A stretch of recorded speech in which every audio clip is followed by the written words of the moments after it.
Bill number 16 of 2023, sponsored by the leader of the majority party, to the Public Debt and Privatization Committee. Ordinarily, an amendment to the Public Finance Management Act falls squarely within the mandate of the Departmental Committee on Finance and National Planning. In that case, the referral to the Public Debt Committee was informed by the contents of the bill which seek to operationalize the framework for monitoring the level of public debt. You will agree with me that the House would greatly benefit from a scrutiny of the bill by a committee that specifically deals with the issue of debt.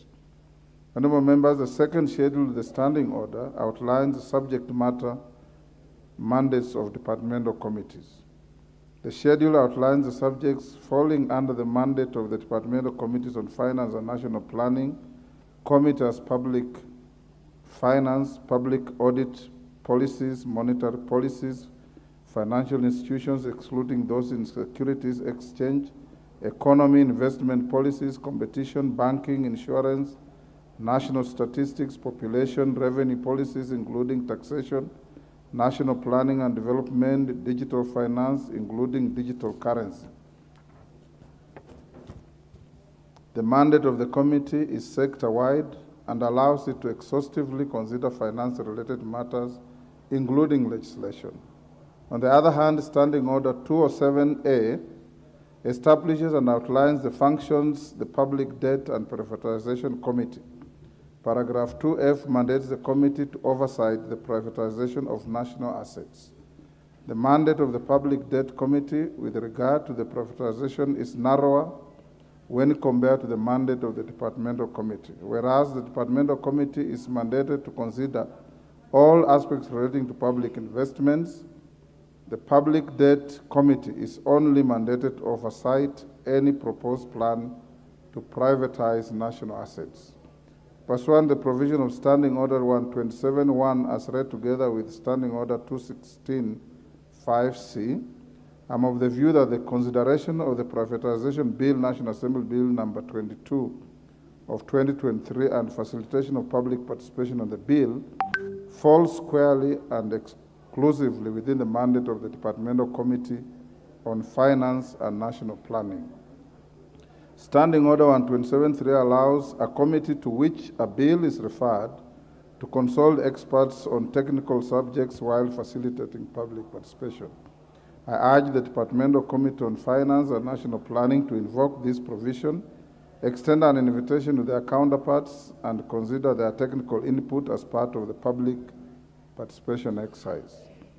That, in conclusion, I guide as follows: that Standing Order 127, as read together with Standing Order 216.5, requires the committal of a bill for scrutiny and conduct of public participation to a departmental committee by default.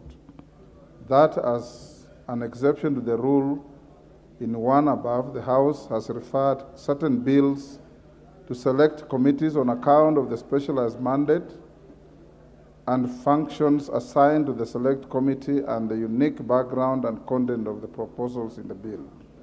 This informed the recent referral of the Public Finance Management Amendment Bill, National Assembly Bills number 16 of 2023, to the Public Debt and Privatization Committee. Pursuant to the provisions of Standing Order 127.1, as read together with Standing Order 216.5c, consideration of the Privatization Bill, National Assembly Bill number 22 of 2023, and the facilitation of public participation on the bill falls squarely and exclusively in the mandate of the Departmental Committee on Finance and National Planning. In its consideration of the Privatization Bill, National Assembly Bill number 22 of 2023, the Departmental Committee on Finance and National Planning is at liberty to invoke the provisions of 127.3 and invite the debt or the Privatization Committee to share any technical input. I thank you.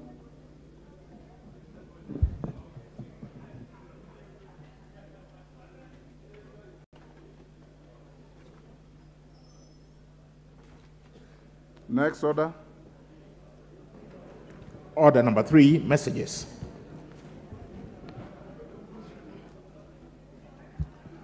Order, honorable members, take your seats.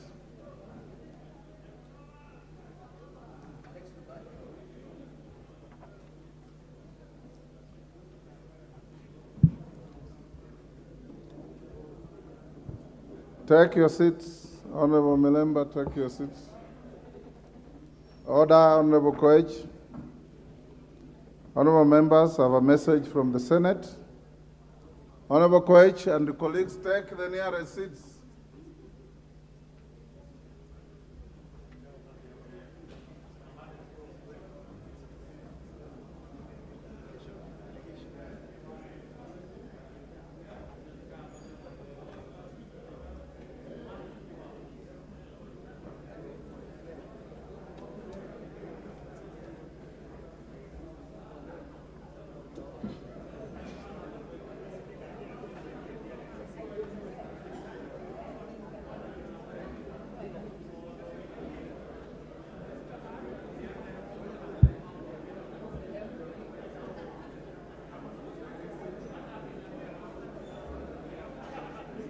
Order. Order, honorable members.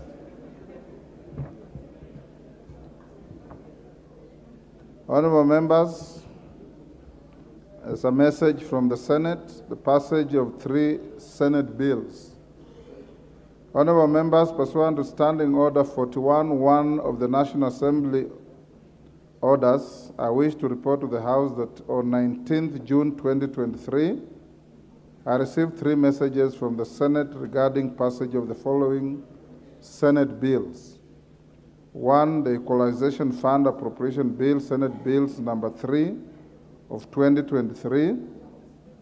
2, the County Vocational Education and Training Bill, Senate Bills number 3 of 2022. Order, honorable members. Order. And 3, the County Allocation of Revenue Bill, Senate Bills number 16 of 2023.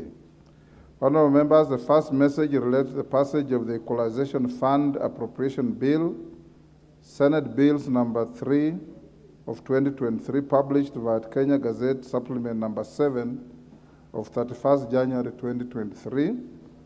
The bill seeks to authorize the issuance of a sum of money out of the Equalization Fund and its application towards the service of the year ending 30th June 2023 and to appropriate the said sums for certain public basic services in marginalized zones. In the message, the Senate on Tuesday, 6th June 2023, considered and passed the Equalization Fund Appropriation Bill, Senate Bills number 3 of 2023 without amendments.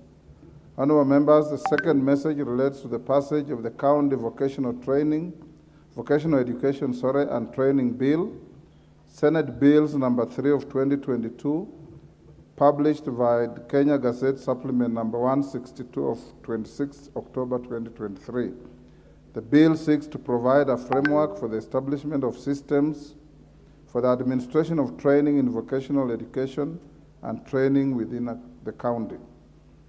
The message conveys that on Tuesday, 6th June 2023, the Senate considered and passed the County Vocational Education and Training Bill, Senate Bills number 3 of 2022 without amendments.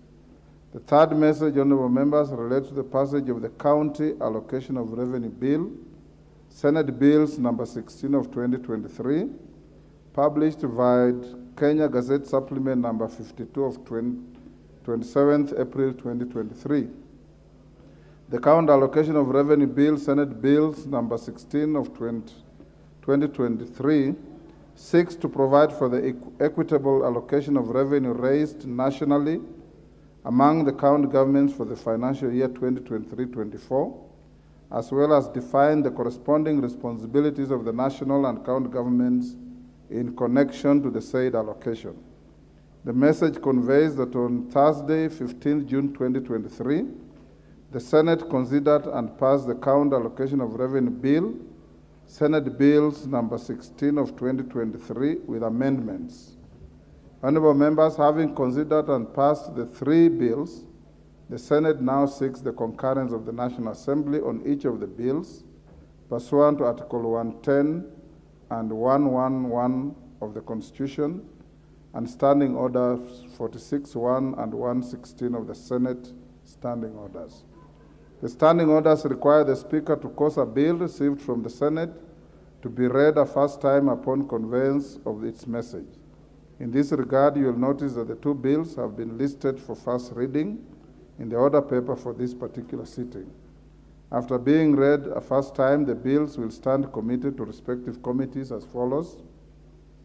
The Count Allocation of Revenue Bill, Senate Bills number 16 of 2023, and the Equalization Fund Appropriation Bill, Senate Bills number 3 of 2023, will stand committed to the Budget and Appropriations Committee for consideration, and the County Vocational Education and Training Bill, Senate Bills number 3 of 2022, stands referred to the Departmental Committee on Education. You will agree with me that the two bills, the Equalization Fund Appropriation Bill, Senate Bills number 3 of 2023, and the Count Allocation of Revenue Bill, Senate Bills number 16 of 2023, relate to the budget process. In this regard, they ought to be prioritized for consideration. Honorable members, you may therefore have noticed that the two bills have been listed for first reading in the order paper for this afternoon sitting. Owing to the urgency of the two bills, I urge the committee to prioritize the bill in its agenda and report to the House as soon as is practicable. The reports shall guide the House with respect to the next stages and prioritization of the two bills. The House is accordingly guided. I thank you. Members, take your seats. Yes, Jared, what is out of order? Really, nothing out of order. Everything is in order, Honorable Speaker. But Honorable Speaker, the Constitution did come up with the Equalization Fund. And if we read that Constitution properly, it was also time-bound. It has been 10 years since the advent of county governments, Honorable Speaker. And we also have 10 more years before the end of Equalization Fund, Mr. Speaker. What did happen, Honorable Speaker, are that there were two warring factions on who to implement issues of Equalization Fund, Honorable Speaker. The county governments thought that that was money which was meant to be sent to those respective counties that qualified for Equalization Fund. Yet again, through line ministries, the executive thought that that was money that was to be controlled by the executive through respective line ministries, Honorable Speaker. This matter did go to court, and I'm not sure whether determination has already been made by the court of law as to who should implement these funds, Honorable Speaker. Because again, the idea behind the Equalization Fund was to bring everybody at par in terms of development, Honorable Speaker. But if we have had an inordinate delay for 10 years, and the Equalization Fund was to last 20 years, so we only have 10 years to go if that constitutional dictate is anything to go by, Mr. Speaker. So I do not know whether the courts have already pronounced themselves on this subject, and if so, who will then be implementing all the projects under Equalization Fund, Honorable Speaker, and I thank you.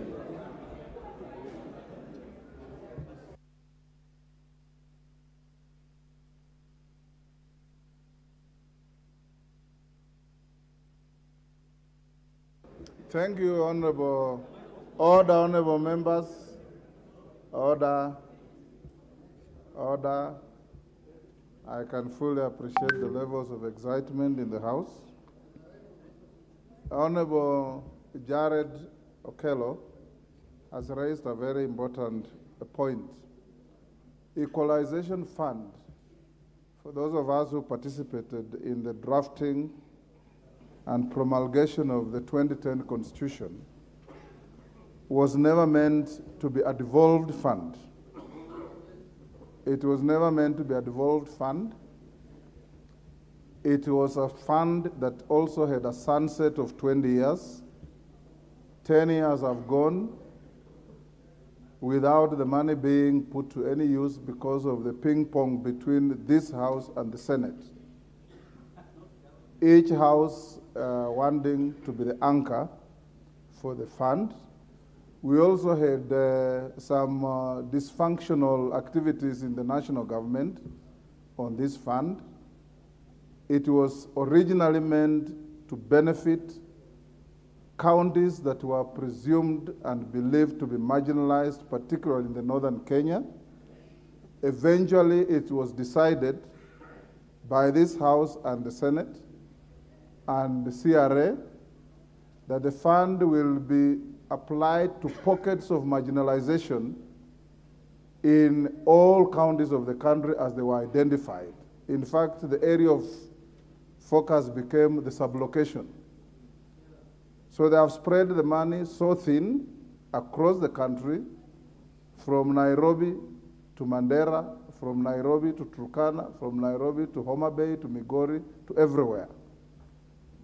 So now that the fund is available and you have only 10 years to go, I want to encourage this House, because this is a national government fund, to ensure that once this bill is passed and ascended to, you have this money go to the ground to benefit the marginalized people. You also know that under the Constitution, and the senior Amolo can bear me in this, we defined which areas of intervention this fund was to go to. It was not to go to anything and everything. But I get the impression that it has now been whittled down to go to anything and everything, which again, as a House, you have a duty to ensure that marginalization means marginalization, and the marginalized means the marginalized, and not everybody else. Thank you, Carol. On the same issue, yes, Jeanette?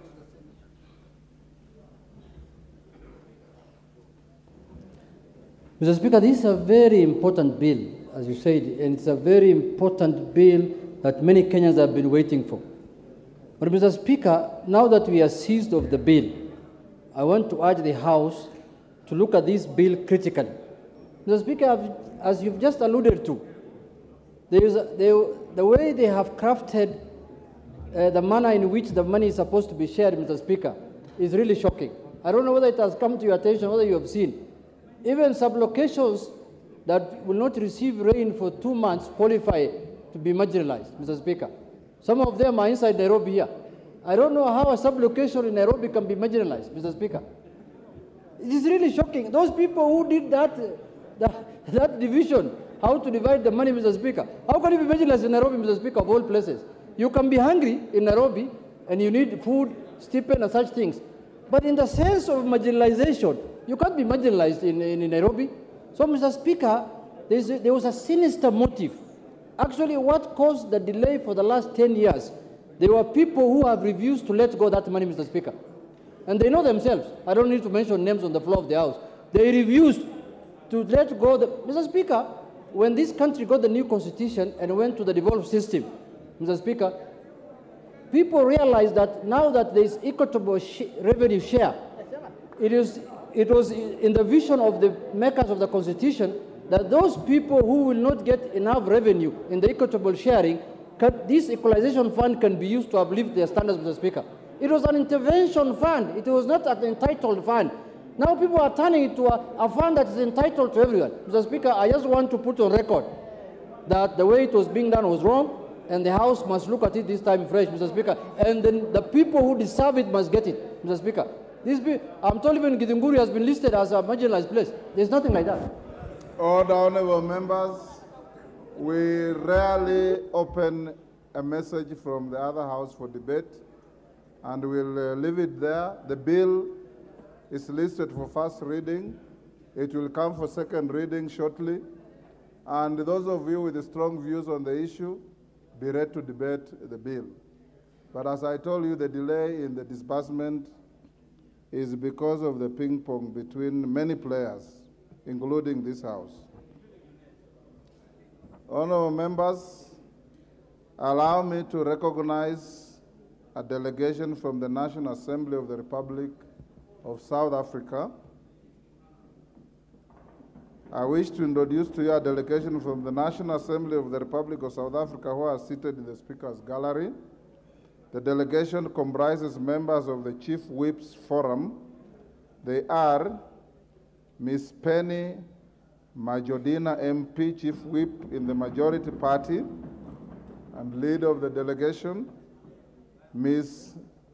Mamtulala Boroto, MP, House Chairperson, Internal Arrangements, National Assembly, Dr.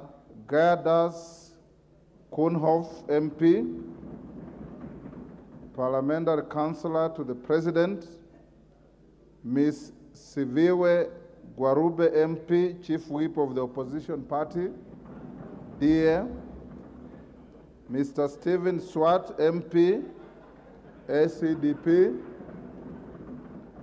Mr. Ngaboyomzi Kwamka, MP, UDM, Mr. Ahmed Shaikh Imam, MP, NFP. Honorable members, the delegation is accompanied by 3 parliamentary officers. The delegation is on a visit to benchmark with their counterparts in the leadership offices and to explore ways to enhance their work as party functionaries and office bearers. Honorable members, on my own behalf and that of the National Assembly, I welcome the delegation to Parliament and wish them fruitful engagement and during their stay in the country. I thank you.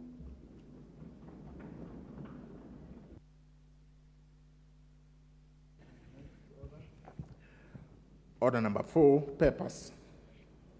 Order number 4, petitions. Order number 5, papers.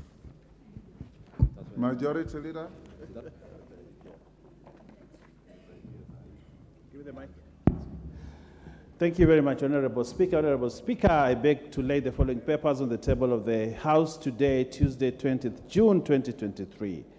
1. Legal notice number 75 of 2023 relating to the mining, gemstone identification and value addition fees regulation 2023 and the explanatory memorandum from the Ministry of Mining, Blue Economy and Maritime Affairs.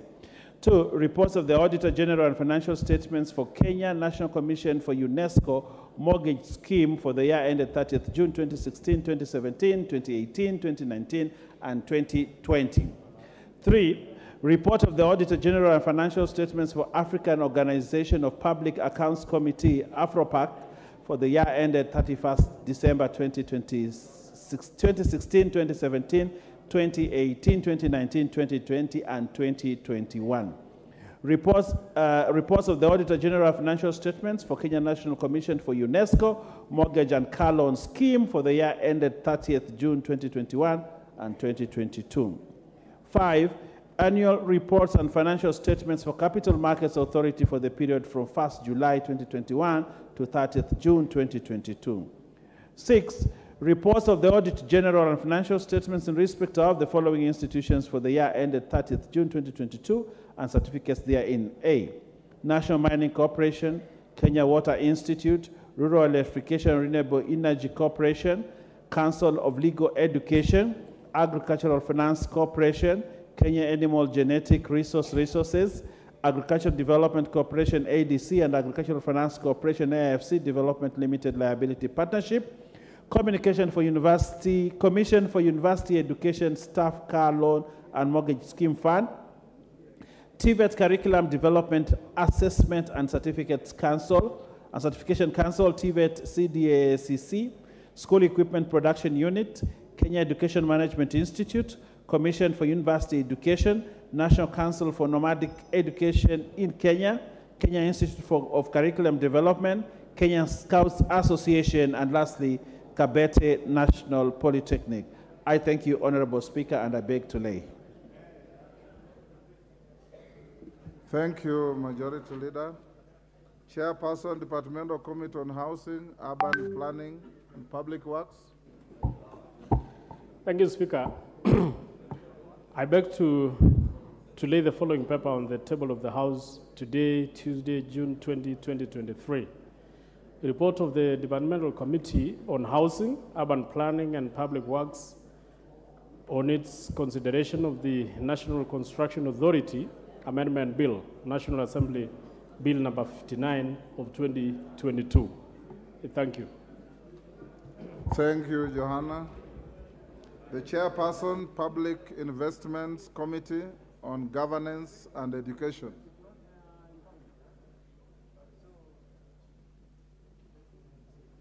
Give the honourable member. Thank you, Honourable Speaker. Honourable Speaker, I beg to lay the following papers on the table of the House today, Tuesday, the 20th June 2023.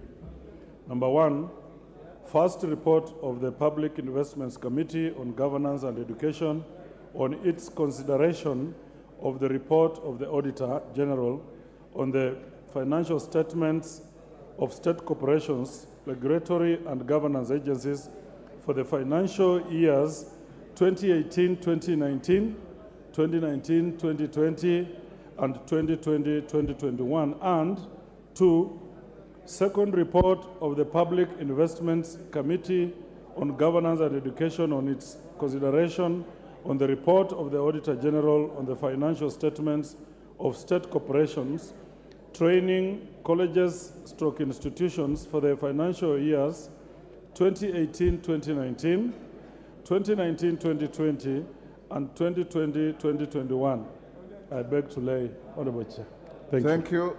Chairperson, Budget and Appropriations Committee. Ndindi Nyoro. Yeah, thank you very much, Honourable Speaker. Honourable Speaker, I beg to lay the following paper on the table of the House. Today, Tuesday, 20th June, 2023. Report of the Budget and Appropriations Committee on its consideration of the second supplementary estimates for financial year 2022-2023. Thank you very much, Honourable Speaker. Next order. Order number 6, notices of motion. Chairperson, Public Investments Committee on Governance and Education. Thank you, Honourable Speaker. Honourable Speaker, I beg to give notice of the following motion, that this House adopts the report of the Public Investment Committee on its consideration of the report of the Auditor General on the financial statements of state corporations, training colleges / institutions for the financial year 2018, 2019, 2019, 2020, and 2020, 2021, laid on the table of the House Tuesday, 20th June 2023. Thank you. Next, the Chairperson, Budget and Appropriations Committee. Thank you very much, Honourable Speaker. Honourable Speaker, I beg to move that pursuant to the provisions of Standing Order 120, that this House resolves to reduce the publication period of the Appropriations Bill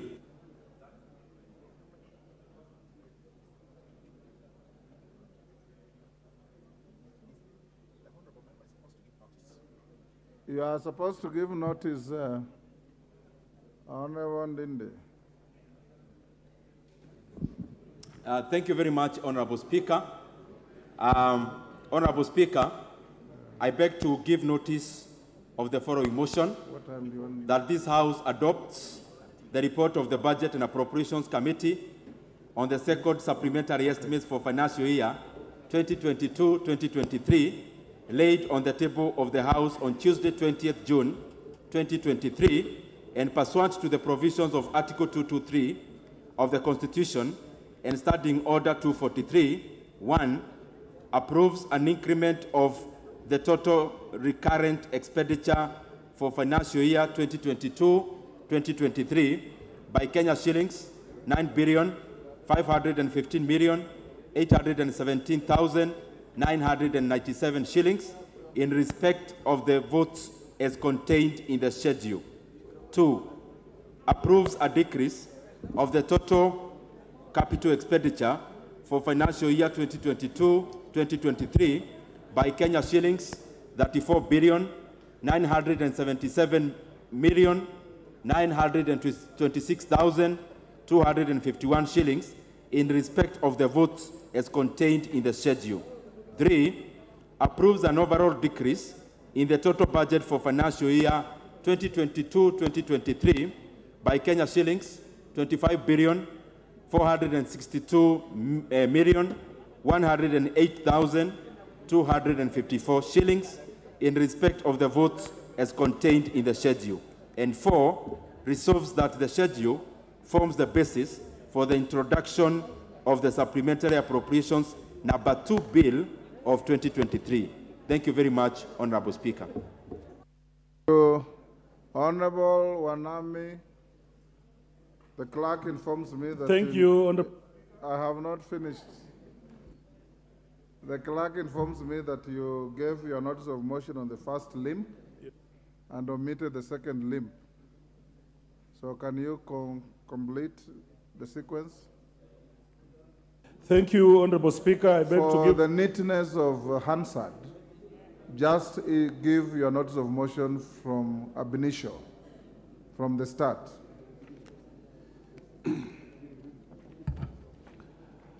Honorable Speaker, I beg to give notice of the following motion, that this House adopts the report of the Public Investments Committee on its consideration of the report of the Auditor General on the financial statements of state corporations, regulatory and governance agencies for the financial year 2018-2019, 2019-2020, and 2020-2021 laid on the table of the House on this Tuesday, 20th June 2023. And the second motion, Honorable Speaker, I beg to give notice of the following motion, that this House adopts the report of the Public Investments Committee on its consideration of the report of the Auditor General on the financial statements of state corporations, training colleges, and institutions for the financial year 2018-2019, 2019-2020, and 2020-2021, laid on the table of the House on Tuesday, 20th, 2023. Thank you, Honorable Speaker. Thank you, Honorable Mboka. Honorable members, allow me to acknowledge in the speakers and public gallery the following schools: Chogoria Boys from Mara, Tharaka Nithi; Ndururumo Boys from Laikipia West, Laikipia; Materi Girls from Tharaka Nithi. On your behalf and on my own behalf, I welcome the students and their teachers to the House of Parliament. Next order. Order number 7, questions and statements. Order number 8, procedural motion, reduction of publication of period of a bill. Chairperson, Budget and Appropriations. Thank you very much, Honorable Speaker. Honorable Speaker, I beg to move a procedural motion that is on the reduction of publication period of a bill. Honorable Speaker, I beg to move that pursuant to the provisions of Standing Order 120, that this House resolves to reduce the publication period of the Appropriations Bill, that is National Assembly Bill number 27 of 2023, from 7 days to 4 days. Honorable Speaker, the essence of this request, Honorable Speaker, it is based on the fact that this June and all Junes in the calendar are usually very consequential in regards to the management of public resources. It is the same month that we, Honorable Speaker, consider the finance bill. It is the same month that we consider the estimates. It is the same month, Honorable Speaker, that we also consider a supplementary 2 when it is there. And therefore, Honorable Speaker, that is the reason that I'm requesting that we reduce the publication period so that even the supplementary 2 that we are moving will be of consequence as we move to the 30th of June. Honorable Speaker, I request that the Honorable Member for Chuka Igabangombe, Honorable Patrick Munene, to second. Patrick Munene.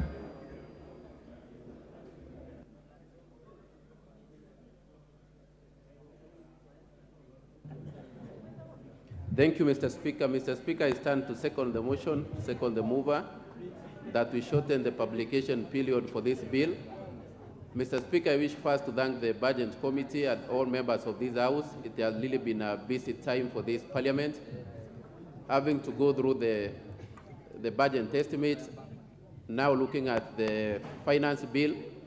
Mr. Speaker, as we come to the close of the financial year in June, there are so many things to be done, Mr. Speaker. There are so many things we need to address as a country. So, Mr. Speaker, based on these things, I wish to support the mover that we need to shorten the publication period of this important bill so that we can allow it to go through the House and the country to move on, Mr. Speaker, as we close the financial year. Finally, Mr. Speaker, on behalf of the Tharaka-Nithi County, I wish to welcome Chogoria girls and Materi girls in this House. Thank you, Mr. Speaker. Thank you, Honorable Munene. If I were you, I would have extended the welcome to all the 3 schools. Honorable members, I now propose the question, which is that pursuant to the provisions of Standing Order 120, this House resolves to reduce the publication period of the Appropriation Bill, National Assembly Bill number 27 of 2023, from 7 days to 4 days. Honorable members, I now put the question, which is that pursuant to the provisions of Standing Order 120, this House resolves to reduce the publication period of the Appropriation Bill, National Assembly Bill number 27 of 2023, from 7 days to 4 days. As many as of that opinion say aye. Will those of the contrary opinion say nay? The ayes have it. Next order. Order number 9, the Appropriation Bill, National Assembly Bill number 27 of 2023, first reading. A bill for an act of Parliament to authorize the issuance of a sum of money out of the Consolidated Fund and its application towards the service of the year ending on the 30th June 2024, and to appropriate that sum and a sum voted on account of by the National Assembly for certain purposes, services and purposes, public services and purposes. Order number 10, the County Allocation of Revenue Bill, Senate Bill number 16 of 2023, first reading. A bill for an act of Parliament to provide for the equitable allocation of revenue raised nationally and among the county governments for the 2023-2024 financial year, the responsibilities of the national and county governments pursuant to such allocation and for connected purposes. Next. Order number 11, the Equalization Fund Appropriation Bill, Senate Bills number 3 of 2023, first reading. A bill for an act of Parliament to authorize the issue of a sum of money out of the Equalization Fund and its application towards the service of the year ending 30th June 2023 to appropriate that sum for certain public basic services and for connected purposes. Order number 12, the Appropriation Bill, National Assembly Bill number 27 of 2023, second reading. Yes, Honorable Ndindi Nyoro. How are you? Thank you very much, Honorable Speaker. Honorable Speaker, I beg to move that the Appropriations Bill, that is, I beg to move the Appropriations Bill, National Assembly Bill number 27 of 2023, Honorable Speaker. Be now read a second Be now read for a second time. Thank you very much. So go ahead. Thank you very much, Honorable Speaker. The essence of this bill that we are moving. Order, Honorable Ndindi. Honorable members, the bill being moved by the Chair of Budget will be allocated no more than 45 minutes. After he moves and is seconded, I'll give an opportunity to the minority and majority leaders, and if need be 1 or 2 more, then we we move to order number 13. I'm doing this for the simple reason that the bill is a replica of what you did in the Committee of Ways and Means in the House, and it has no new material that would require extensive debate. But I will see how it goes. I want you to go to Finance Committee latest by 4. Dindi Nyoro, proceed. Thank you very much, Honorable Speaker, for that chance. And for the neatness of the answer, Honorable Speaker, allow me to do it again. That, Honorable Speaker, I beg to move that the appropriations bill, that is National Assembly Bill number 27 of 2023, be read for the second time. Honorable Speaker, the reason why we are introducing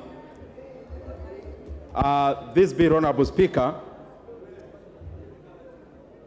is so that we align the government spending as we come to the close of the financial year, that is 2022-2023.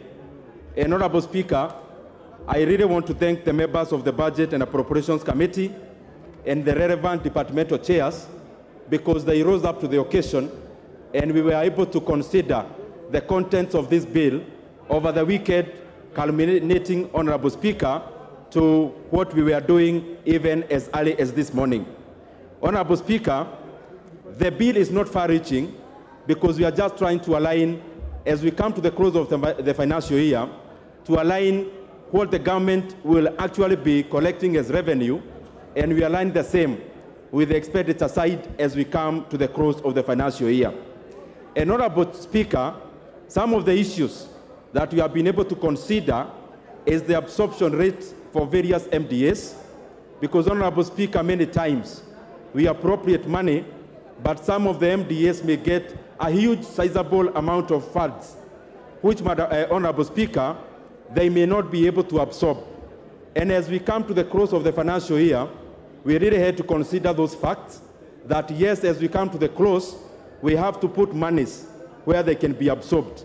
And therefore, Honorable Speaker, it is more of realignment of the government physicals so that we close the financial year with a neat budget. Honorable Speaker, as I read previously, the amount we are considering in total, the sum total is shy of 30 billion Kenya shillings, and therefore, Honorable Speaker, in comparison to the size of the budget, it is basically just marginal.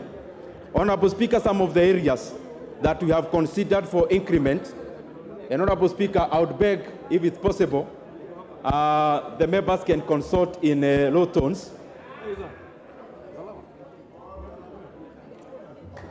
Order. Order, honorable members, Honorable Wamshomba, and your team around there. Tafadhali muongee kwa sauti ya chini. You are disrupting the flow of thought of the member on his feet.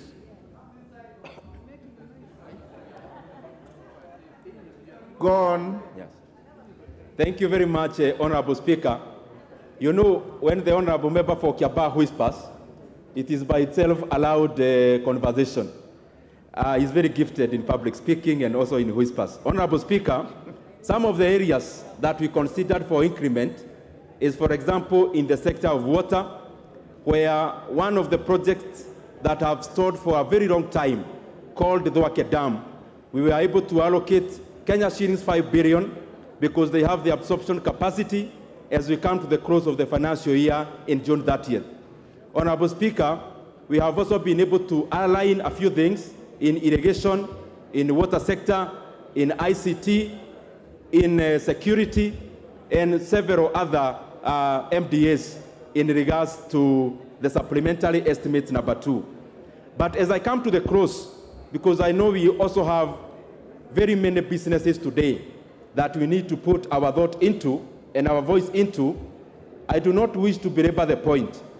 But because I have the mic, Honorable Speaker, and some of the things that we said, and especially when we were considering the estimates for 2023, 2024, majority of the members of this House were not here, allow me, because we are still in the budget process, to highlight below, Honorable Speaker, that even as we consider the supplementary estimates, Honorable Speaker, in the year 2022-2023, through the budget that we read of 3.679 trillion Kenya shillings, there are very important things, Honorable Speaker, that I wish to bring to the attention of the members, and especially because by the time we were moving, majority of us, Honorable Speaker, we are already engaged in other things. Honorable Speaker, in the money that we appropriated, and I want the honorable members to listen, over and above appropriating a huge budget to education, we also appropriated, Honorable Speaker, the money that we are taking to Higher Education Loans Board. We doubled that allocation from 15 billion Kenya shillings to 30 billion Kenya shillings. We were able, Honorable Speaker, to allocate monies for hiring of 8,000 fresh graduates to government internship program, where these 8,000 interns will be paid a stipend of 25,000 Kenya shillings. Honorable Speaker, in the same budget of 2023-2024, Honorable Speaker, we were also,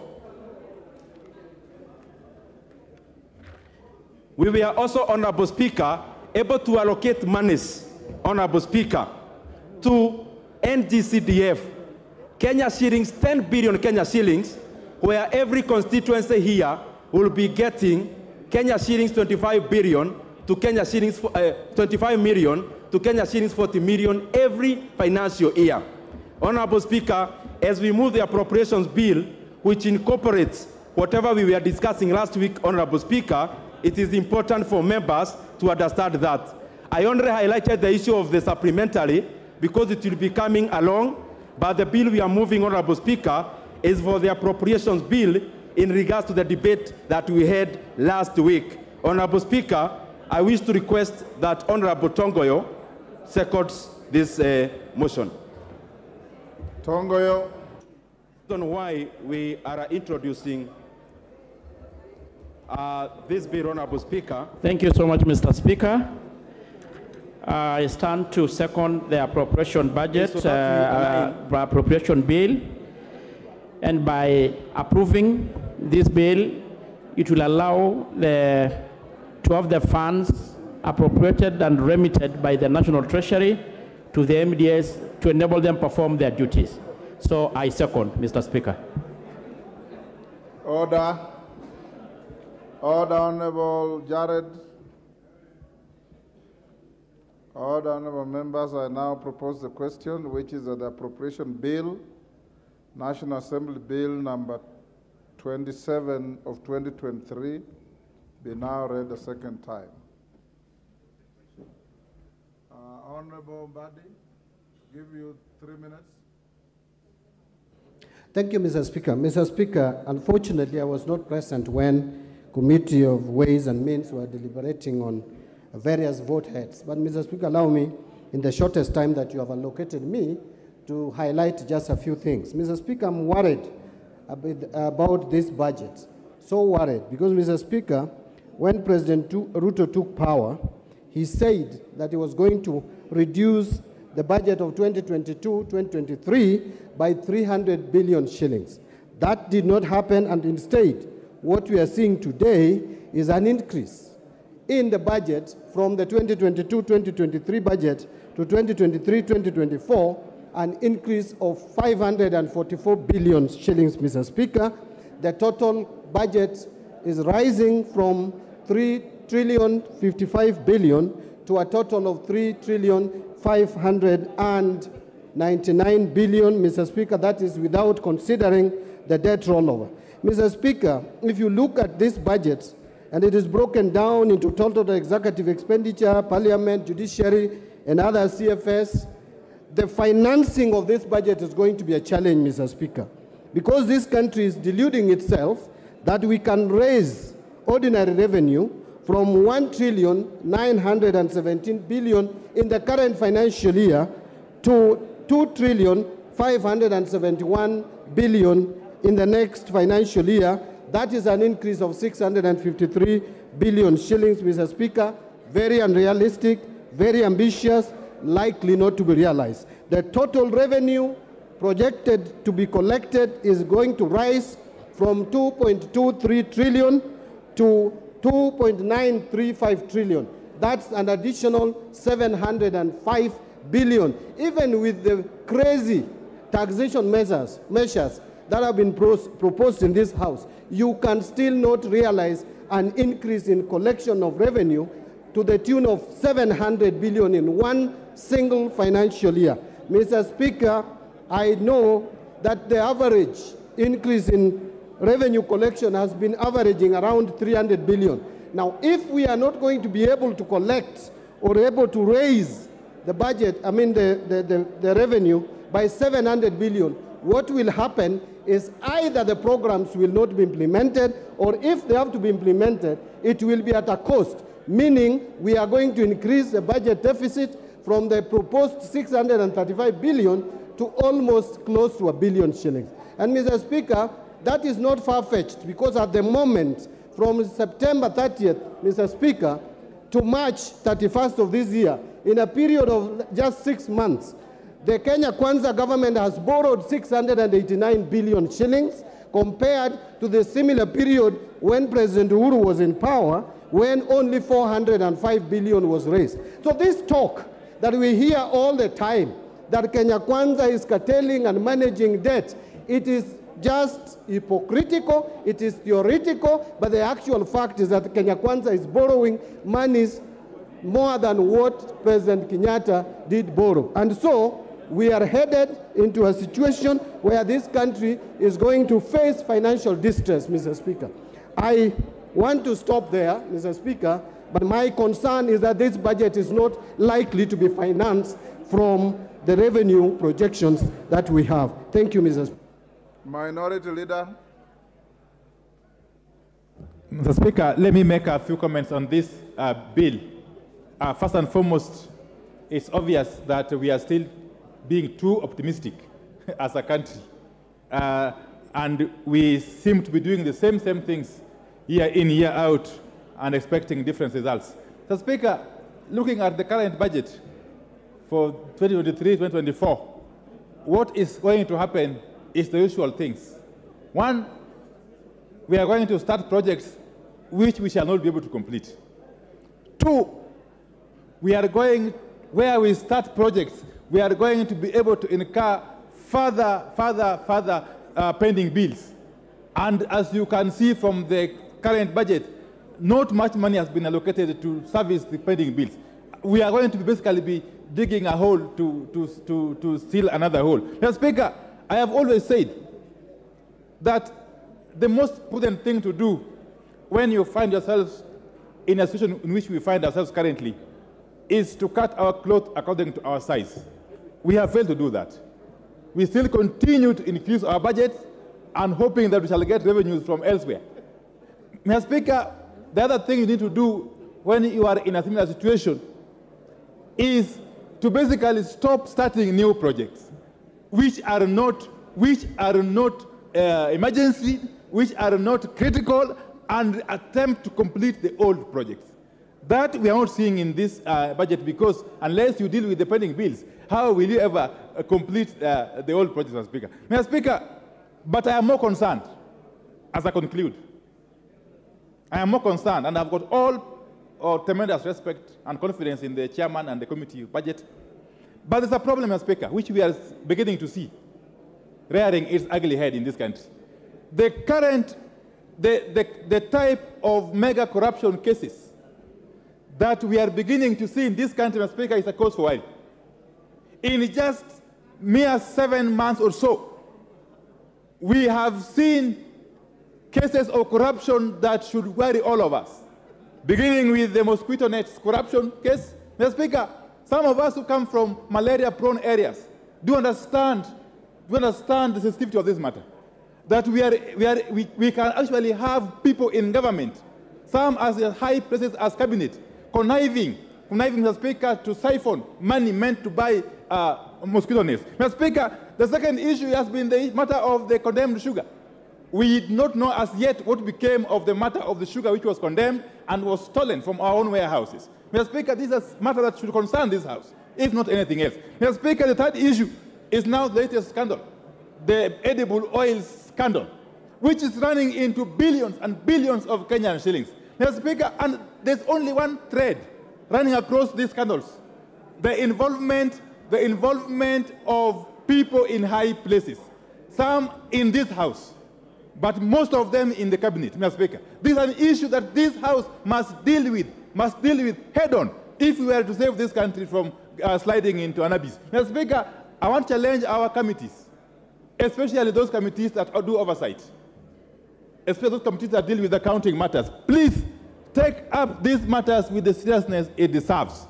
Because otherwise, if we don't do something urgently and drastically, this term of Parliament may go down in history as a term that witnessed the highest number of mega scandals in this country, Mr. Speaker. And therefore, with those very few remarks, Mr. Speaker, I rest my case. Thank you.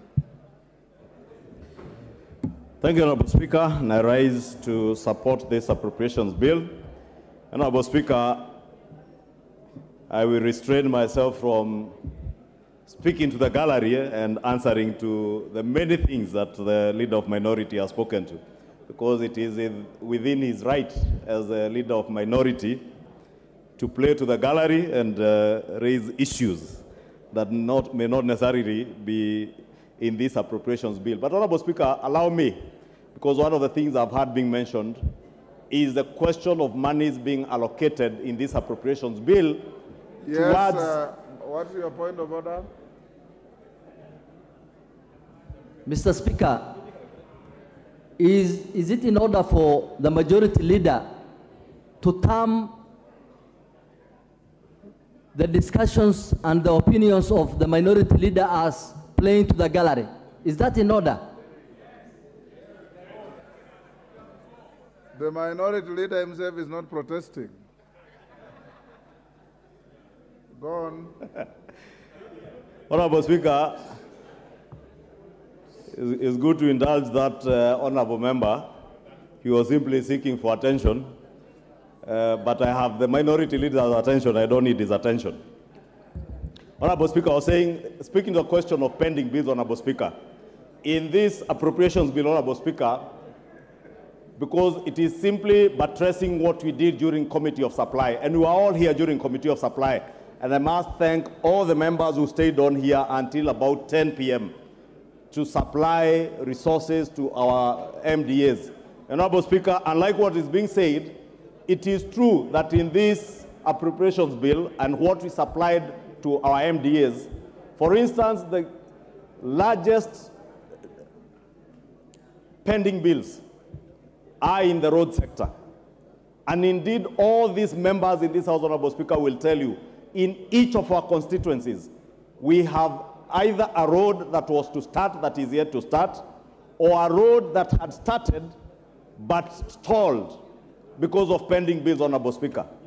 And the quantum of those pending bills, if members care to listen to the chairman of the Budget Appropriations Committee, was a quantum of close to 1 trillion shillings. That means half of the resources we will generate in terms of ordinary revenue could only go towards settlement of pending bills in the road sector, Honourable Speaker.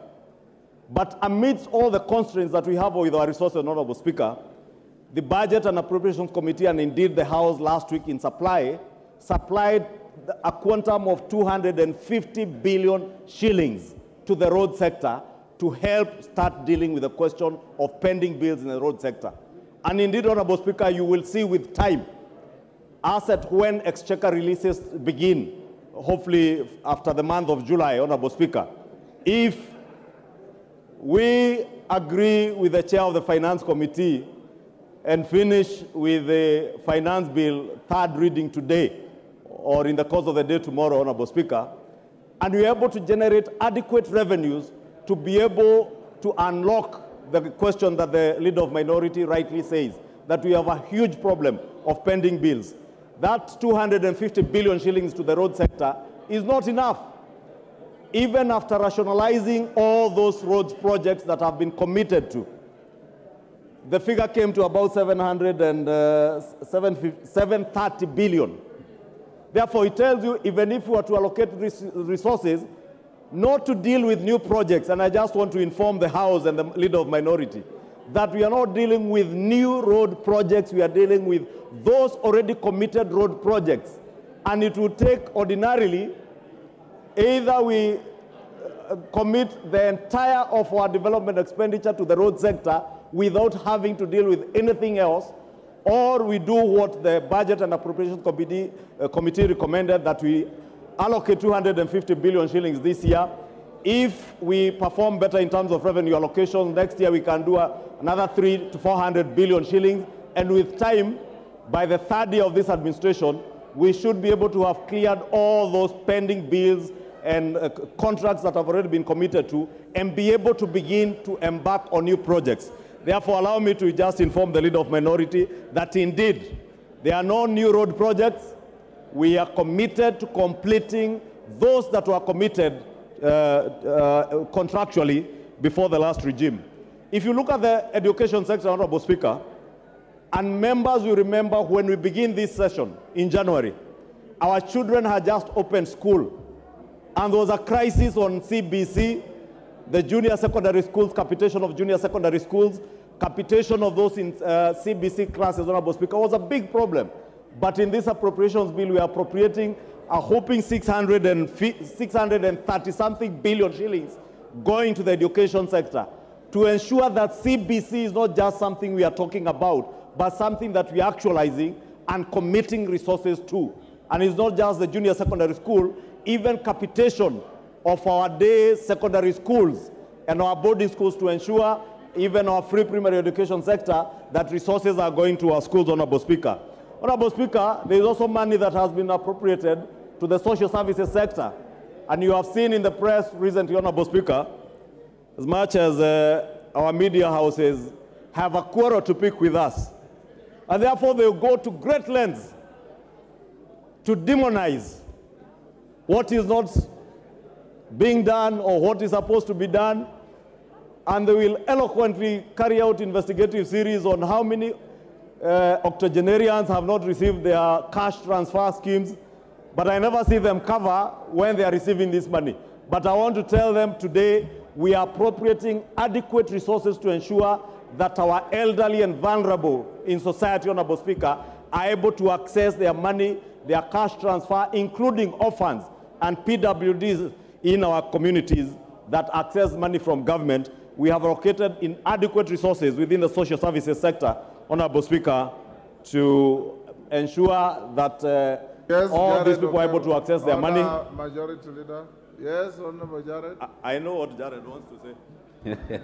Mr. Speaker, this new emerging character of disparaging the media that does nothing but to shine bright light in the dark corners of government, I think should stop, Honorable Speaker. What is We your point get of order? informed through the media, we get news through the media, and if somebody has a beef to pick with the media, they have professional bodies around the media houses. What is the Speaker. point of order, Jared? My point of order is to ask the majority leader, together with his surrogates, to stop disparaging the media, Honorable Speaker. The media plays an important role to this country and to the world at large, Honorable Speaker, and I thank you.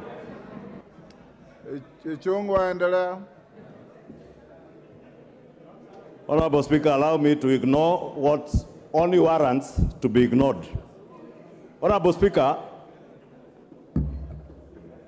in this appropriations bill, in conclusion, Honorable Speaker, we have allocated immense resources to our own pet subject of CDF. And I know, Honorable Speaker, CDF is misconstrued out there to be money that belongs to these members of parliament. But CDF is money that belongs to our voters, the people who have sent us to this house, Honorable Speaker.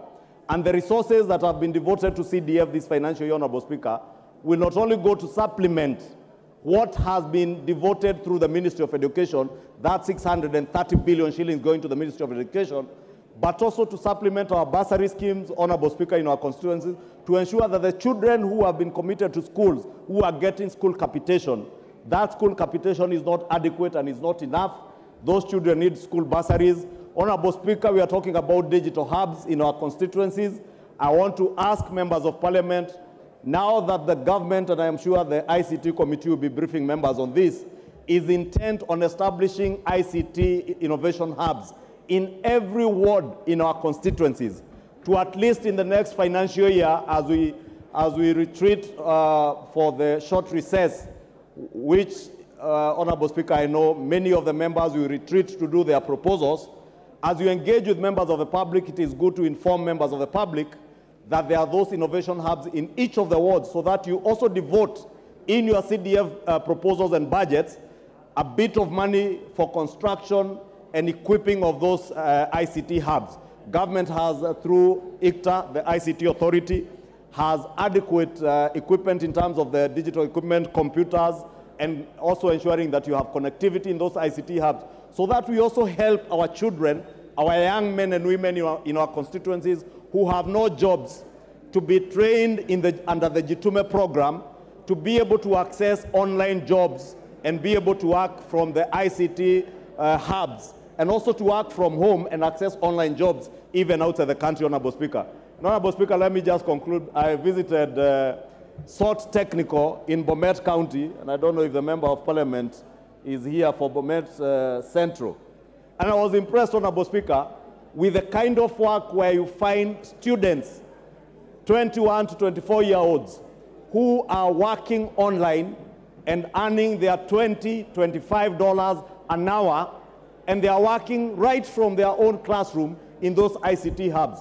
And therefore, even with the establishment of all our TVETs in the constituencies that have TVETs, those who are here to start TVETs in their constituency, I also want to encourage you. And I have seen a number of members, I did here during contribution in the second reading of the budget and appropriations report, a number of members pointing out that they have no TVETs in their constituencies. Please, in your CDF allocations this year, allocate money, the 10 million shillings that is required from CDF, NGCDF, so that you get the counterpart funding from the Ministry of Education for those TVETs, and establish these ICT hubs, because they will go a long way into securing job opportunities for millions of our young people who are jobless, many who are well educated, many who are technically tech savvy, and would be able to access these online jobs, Honorable Speaker.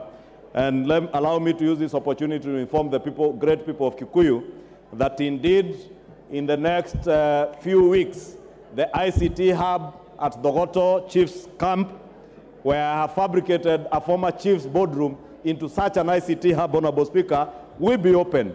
Kikuyu Town ICT hub will be open. Keno Village Polytechnic ICT hub will be open in the next few weeks, and so will be Nachu Technical TVET, Honorable Speaker. And the computers are already on the ground, Honorable Speaker. And as I encourage other members of Parliament to follow suit, because I want to lead by example, Honorable Speaker. That is why I'm speaking to these ICT hubs, because I appreciate that millions of our young people are jobless, and they can access jobs not just through the housing fund levy that we have set up to build houses, Honorable Speaker, that will create jobs, but we can also create jobs through online jobs, where people will be able to work right from their homes. Honorable Speaker, with those very many remarks, allow me to support this appropriations bill and urge the House to support it. And hopefully, at the conclusion of this debate, as we get into the finance bill, we shall all rise to the occasion, because what we have appropriated in this appropriations bill is what we shall be financing in the finance bill. And I do hope even the myriad of amendments that I see on the order paper will be towards the goal of helping government realize higher revenues, so that we also don't get deeper into the pit of borrowing, Honorable Speaker. And with those many remarks, I beg to support. Honorable members, allow me to invite the mover to reply. Is that the mood of the House? Ndindi. Thank you very much, Honorable Speaker. And I wish to thank every participant of the entire process since we started. This process did not just start on the estimates. We started the process of making the budget for 23-24 last year. We have held public participations. We have held sector working groups. And Honorable Speaker, every participant who has taken part, I really want to thank all of them. Just to recap in a minute, Honorable Speaker, and just to put the record straight, because I see so many figures flying around, the budget that we appropriated money for, and the budget at which, Honorable Speaker, we are debating this bill, is a budget of Kenya shillings, 3.679 trillion Kenya shillings. Honorable Speaker, out of that money, the only monies that you have allocated in terms of deficit, or the monies that you have allocated to spend, which, Honorable Speaker, we intend to borrow, is only Kenya shillings, 718 billion Kenya shillings. Honorable Speaker, this is a climb down from last financial year, when we had a deficit of 860 billion on the books, but upon assuming the positions that we are in now, and after perusal of government books, we realized 200 billion had been spent at a 223, and therefore the entire deficit was actually 1.1 trillion Kenya shillings. Honorable Speaker, it is important to highlight that among the revenue side, we anticipate to collect Kenya shillings 2.57 trillion Kenya shillings. In terms of ordinary revenue, we anticipate to collect or to have or to receive 42 billion Kenya shillings in terms of grant. And on the other side, Honorable Speaker, of expenditure, and I'm just putting the record straight because it is our responsibility, Honorable Speaker, around 986 billion Kenya shillings is actually going to CFS, because we are very categorical about allocating enough resources to offset loans so that, Honorable Speaker, we do not continue on the whole of borrowing, but we actually bury the whole by allocating as much money as possible in terms of repayment of debts, and that is why in the kitty of CFS, we allocated Kenya shillings 986 billion. Honorable Speaker, we have also increased the allocations to our counties. The equitable share, we enhanced from 370 billion to 385 billion Kenya shillings. Honorable Speaker, I know there have been issues with the exchequer, but Honorable Speaker, this has been most because of the jittery markets we have, and especially across foreign markets, which we have not been able to realize the monies we had anticipated to borrow for the last financial year. And therefore, Honorable Speaker, we had to resort to domestic markets, where again we are paying a premium in terms of interest rates. So the issues that have been there in terms of exchequer, they need interventions, not policies, and we have been doing that. Honorable Speaker, as I wind up, just again to put the record straight, we allocated the entire allocation of 2.3 billion Kenya shillings for the national government. Honorable Speaker, 27.4% of that amount we allocated to education, out of which we have doubled allocation to health. We have also, Honorable Speaker, increased capitation for JSS by 10 billion Kenya shillings, Honorable Speaker. Something else I would want to highlight as I come to the close. All the members here who have constructed KMTCs through NGCDF, there are 21 of them that are not functional. We have allocated 1 billion Kenya shillings into KMTC to hire additional lecturers and staff. We have also allocated monies to operationalize all the 21, Honorable Speaker, KMTCs. There are 181 markets that were started by former President Mwangi through the ESP program. Honorable Speaker, we have allocated 3 billion Kenya shillings for all the entire 181 markets so that Kenyans can start realizing the utility of those markets. Honorable Speaker, just again for members to be... Junet, order. What is the point of order, Junet? Speaker, I wanted to bring to the attention of the Chair Budget Committee that, Mr. Speaker, doing the appropriation is one thing, but having the real money is another thing, Mr. Speaker. He has sold here a rosy, Mr. Speaker, a heavenly affair that we have given 1 billion to this man, 2 billion to that lady, But Mr. Speaker, what is the level of absorption, Mr. Speaker? Will this money really come to the... He's an optimist, you are a pessimist.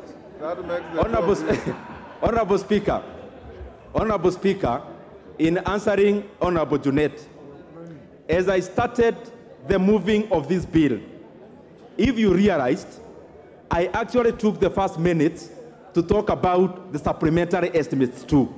It was deliberate. It was deliberate to show that there are only marginal changes that you are making to the budget you are exiting. And we also anticipate to have actually almost no changes in the budget of 2023-2024 because we have been very modest, we have been very realistic in the projection of revenues. But as I come to the close, Honorable Speaker, it is good to also highlight that we allocated Kenya shillings, 5 billion Kenya shillings to fertilizer subsidy so that our farmers, and I want to assure the farmers of Kenya from this house, that as we go to the next season, both the small season and the other one, Honorable Speaker, the Kenyan farmers will be buying fertilizer at a cheaper price than they bought last season, Honorable Speaker, because we have allocated enough monies for the subsidy. Honorable Speaker, there are very many other good things that we have allocated in that budget, 250 billion Kenya shillings in terms of roads, and also, Honorable Speaker, an unprecedented amount of figure or funds that will be going to power and especially rural electrification. Honorable Speaker, as we move forward, we'll be seeking to enlarge our revenue bracket, Honorable Speaker, by especially necessitating the MDAs that can collect A&A to be able to optimize, Honorable Speaker, and we are already doing that through the allocations and also through policies. Honorable Speaker, I wish to thank all members who have taken part, and I wish and I beg to reply. Thank you very much.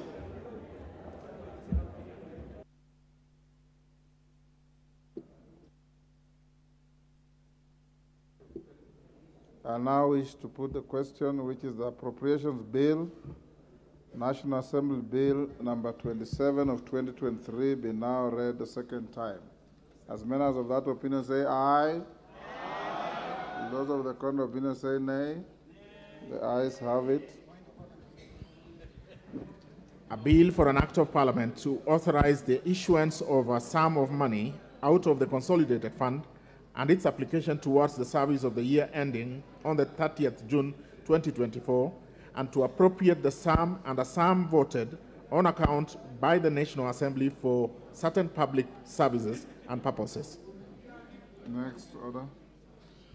Yes, Honorable. There are 21 of them that are not functional. Issue. Thank you, Mr. Speaker. Mr. Speaker, I realized that the second order in the order paper is going to be the Committee of the Whole House on the Finance Bill. We've not reached there yet. Mr. Speaker, I was raising it because I know once you call for the Committee of the Whole House, the House is supposed to adjourn. But I wanted to raise this point over there so that I get your ruling on this matter, Mr. Speaker, so that when we move to the Committee of the Whole House, then the matters will have been dispensed with. Mr. Speaker, if you allow me. Right. Yeah, Mr. Speaker, this House has set traditions before. The Speaker has ruled that matters of constitutionality, matters of legality, and matters of procedure, Mr. Speaker, can be raised at any time in the course of debating a bill. Mr. Speaker, Article 259 actually speaks to the interpretation of the Constitution, and that it should be done in a manner that would promote its purposes, values, principles, and advance the rule of law and contribute to good governance.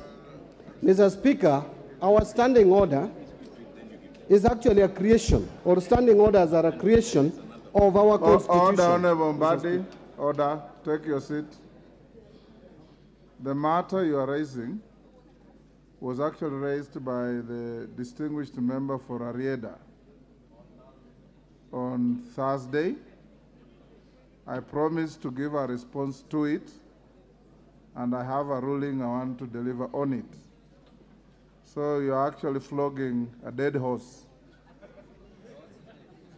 It is a matter that is already on Hansard. And the Honorable Otienda Amolo prosecuted it very well. I can see you just headed the same direction. So I will stop you there and allow me to move on to give my response to what Honorable Otienda Amolo raised. Order, Honorable members. First, bring to your attention, Honorable members, to the availability of a supplementary order paper that should be circulated. The reason I'm told, because we have members' amendments to the finance bill, some that were received late, out of time, but were accommodated, because they wanted to accommodate as many of you as we can. So you can look at the supplementary order paper, and from here we'll proceed on the basis of that. I have got two, a ruling and a communication to make. Thereafter, the majority leader will move a procedural motion to extend your sitting time. And given the enormity and the interest in the matter of the finance bill, House Business Committee today directed that where possible, today you'll sit up to the end of the day. Tomorrow morning we'll put aside, pardon? It is out of order to speak to the chair when the chair is making a communication. We will then tomorrow morning, if we will not have finished with the finance bill, put aside your private member's business to deal with it. If you will not have finished by the afternoon, again, we'll have a procedural motion for you to sit up to the end of the day. The end of the day means midnight. That's when the day ends. And if you do not finish, then you have Thursday. The House Business Committee has directed that if there is need, a procedural motion will be moved for you to sit on Thursday morning up to 1 o'clock, and the afternoon, if possible, up to the end of the day. Should you not finish, then I'll give you further direction.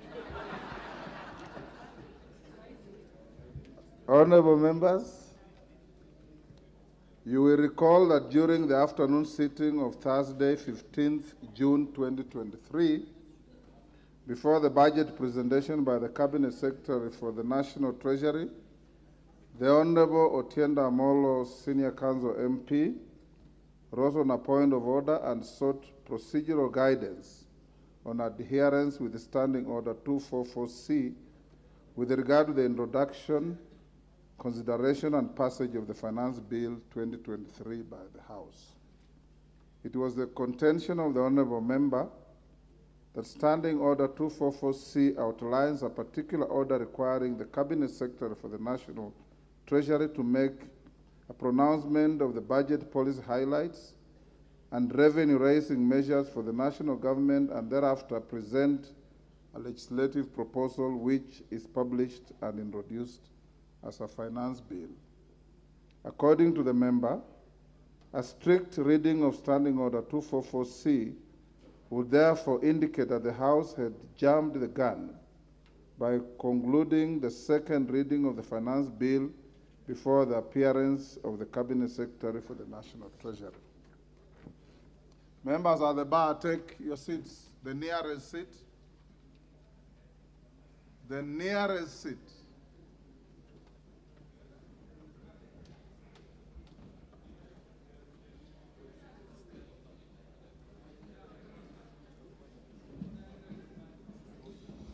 Honourable members, at the time I did indicate to the Honourable Otienda Amolo that Standing Order 244C had been rendered negatory by a court decision and offered to share the relevant judgment after the sitting.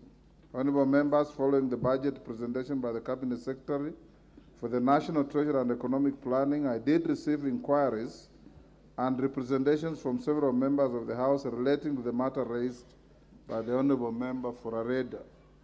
Given the turn of events, I have decided to issue this particular guidance to the House.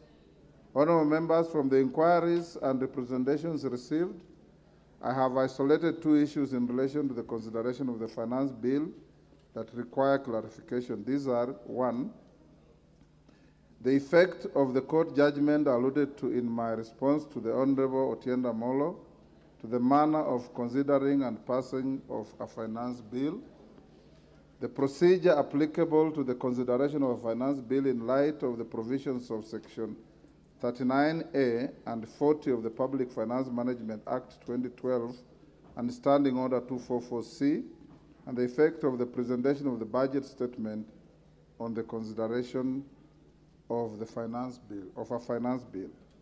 With regard to the first issue, the court judgment that I alluded to relates to a matter filed by the Honourable Senator Okiya Omtatah challenging the constitutionality of the Provisional Collection of Taxes and Duties Act. As per the practice obtaining in 2018, the Cabinet Secretary for the National Treasury would submit a finance bill after the passage of the budget estimates and on the same day that he or she made a budget speech in Parliament.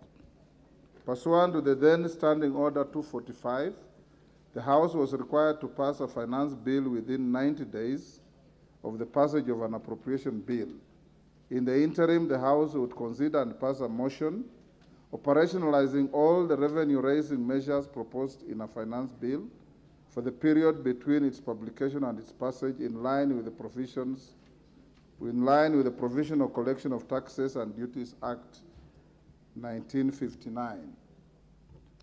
A point of order raised by the member for Waraka, the Honourable Tom Joseph Kajwang, MP, during the afternoon sitting of the House on 5th July 2018 may have precipitated the matter filed by the Honourable Senator Omtatah. At the time, the Honourable Kajwang queried the propriety of operationalizing all the revenue-raising measures proposed in a finance bill in line with the Provisional Collection of Taxes and Duties Act 1959, in light of the provisions of the Constitution and the Public Finance Management Act 2012. The Hansard records that several current members of the House ventilated on the point raised by the Honourable Kajwang then, including the Majority Leader, the Honourable Kimani Ichung'wah, MGH MP, the Honourable John Mbadi, and the Honourable Makali Mulu MP.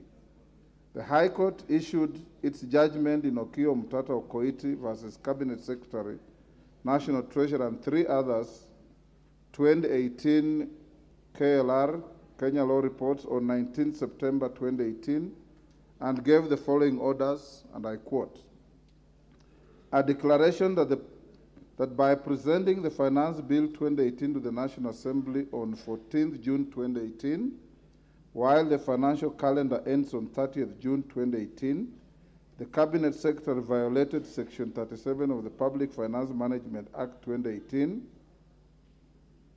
which sets the 30th April deadline for the Cabinet Secretary to table the budget estimates and any other bills. Any other bills required to implement the national government budget for approval by the National Assembly.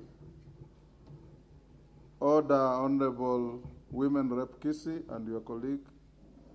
You are distracting the chair from delivering the ruling. A declaration that the Provisional Collection of Taxes and Duties Act number 44 of 1959, Chapter 415 of the Laws of Kenya is unconstitutional and therefore invalid, null, and void. A declaration that the Finance Bill 2018 or any parts or provisions thereof, including on taxation, cannot be implemented before the bill becomes the Finance Act and it goes through the parliamentary legislative process laid out in the Constitution for approval and adoption by Parliament and assent by the President.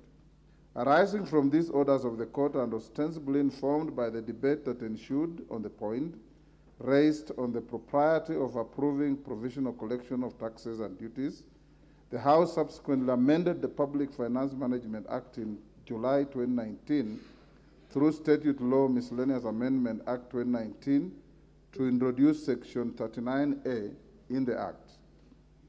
The section requires the Cabinet Secretary to submit the finance bill before 30th April every year, and that it be passed before the end of the financial year on 30th June. The section clarified the manner in which a finance bill ought to be introduced, considered and passed by the House. It provides as follows, and I quote, "The Cabinet Secretary shall submit to the National Assembly on or before 30th April the finance bill setting out the revenue-raising measures for the national government. 2. Following submission of the finance bill by the Cabinet Secretary, the relevant committee of the National Assembly shall introduce the bill in the National Assembly. 3. The National Assembly shall consider and pass the finance bill with or without amendments in time for it to be presented for assent by 30th June each year. Any recommendations made by the relevant committee of the National Assembly or resolution passed by the National Assembly on revenue matters shall, A, ensure that the total amount of revenue raised is consistent with the approved fiscal framework. B, take into account the principles of equity, certainty, and ease of collection. C, consider the impact of the proposed changes on the composition of the tax revenue with reference to direct and indirect taxes. D, consider domestic, regional, and international tax trends. E, consider the impact on development, investment, employment, and economic growth. F, take into account the recommendations of the Cabinet Secretary as provided under Article 114 of the Constitution. And G, take into account the taxation and all other tariff arrangements and obligations that the Kenya has ratified, including taxation and tariff arrangements under the East African Community Treaty. This leads us to the second issue of an apparent variance in the provision of Standing Order 244C and the dictates of the judgment and the provisions of the Public Finance Management Act 2012. Honorable members, as I had indicated, my attention was drawn to the existence of an apparent variance in the provisions of Section 39A and Section 40 of the Public Finance Management Act 2012 with regard to the manner of introduction and consideration of a finance bill. Section 40 of the Act provides as follows. Each financial year, the Cabinet Secretary shall, with the approval of Cabinet, make a public pronouncement of the budget policy highlights and revenue-raising measures for the national government. 2, in making the pronouncement under Section 1, the Cabinet Secretary shall take into account any regional or international agreements that Kenya has ratified, including the East African Community Treaty, and where such agreements prescribe the date when the budget policy highlights and revenue-raising measures are to be pronounced, the Cabinet Secretary shall ensure that the measures are pronounced on the appointed date. On the same date that the budget policy highlights and revenue-raising measures are pronounced, the Cabinet Secretary shall submit to Parliament a legislative proposal setting out the revenue-raising measures for the national government together with a policy statement expounding on those measures. Following the submission of the legislative proposal of the Cabinet Secretary, the relevant committee of the National Assembly shall introduce a finance bill in the National Assembly. Any of the recommendations made by the relevant committee of the National Assembly or adopted by the National Assembly on revenue matters shall, A, ensure that the total amount of revenue raised is consistent with the approved fiscal framework and Division of Revenue Act, take into account the principles of equity and ease of collection, consider the impact of proposed changes on composition of the tax revenue with reference to the direct and indirect taxes, consider domestic, regional, and international tax trends, consider the impact on development, investment, employment, and domestic growth, take into account the recommendations of the Cabinet Secretary and Article 114 of the Constitution, and take into account the taxation and other tariff agreements and obligations that Kenya has ratified, including taxation and tariff agreements under the community. The recommendation of the Cabinet Secretary in subsection 5F shall be included in the report and tabled in the National Assembly. A plain reading of Section 43 and 44 of the Act indicates that the Cabinet Secretary for the National Treasury and Economic Planning is required to submit a legislative proposal setting out the revenue-raising measures for the national government on the same day that he or she makes a pronouncement of the budget policy highlights and revenue-raising measures. This would seem to be at variance with the express obligation under the more recent Section 39A, which requires that the Cabinet Secretary to submit a finance bill to the House not later than 30th April every year, in compliance with the orders of the court in Okio Mtato Koiti versus Cabinet Secretary, National Treasury, and 3 others.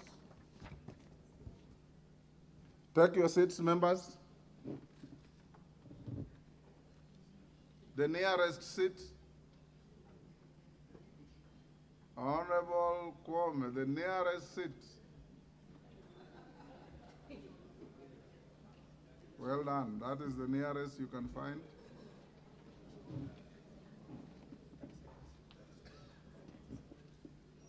Honorable members, in my view, a purposive interpretation to bridge the apparent conflict between the two provisions requires the application of established principles of statutory interpretation and reference to the practice, precedent, and conduct of the Cabinet Secretary and House since the court judgment was issued. Honorable members, it's a canon of statutory interpretation that when faced with conflicting provisions, preference must be given to a specific provision as opposed to a general provision.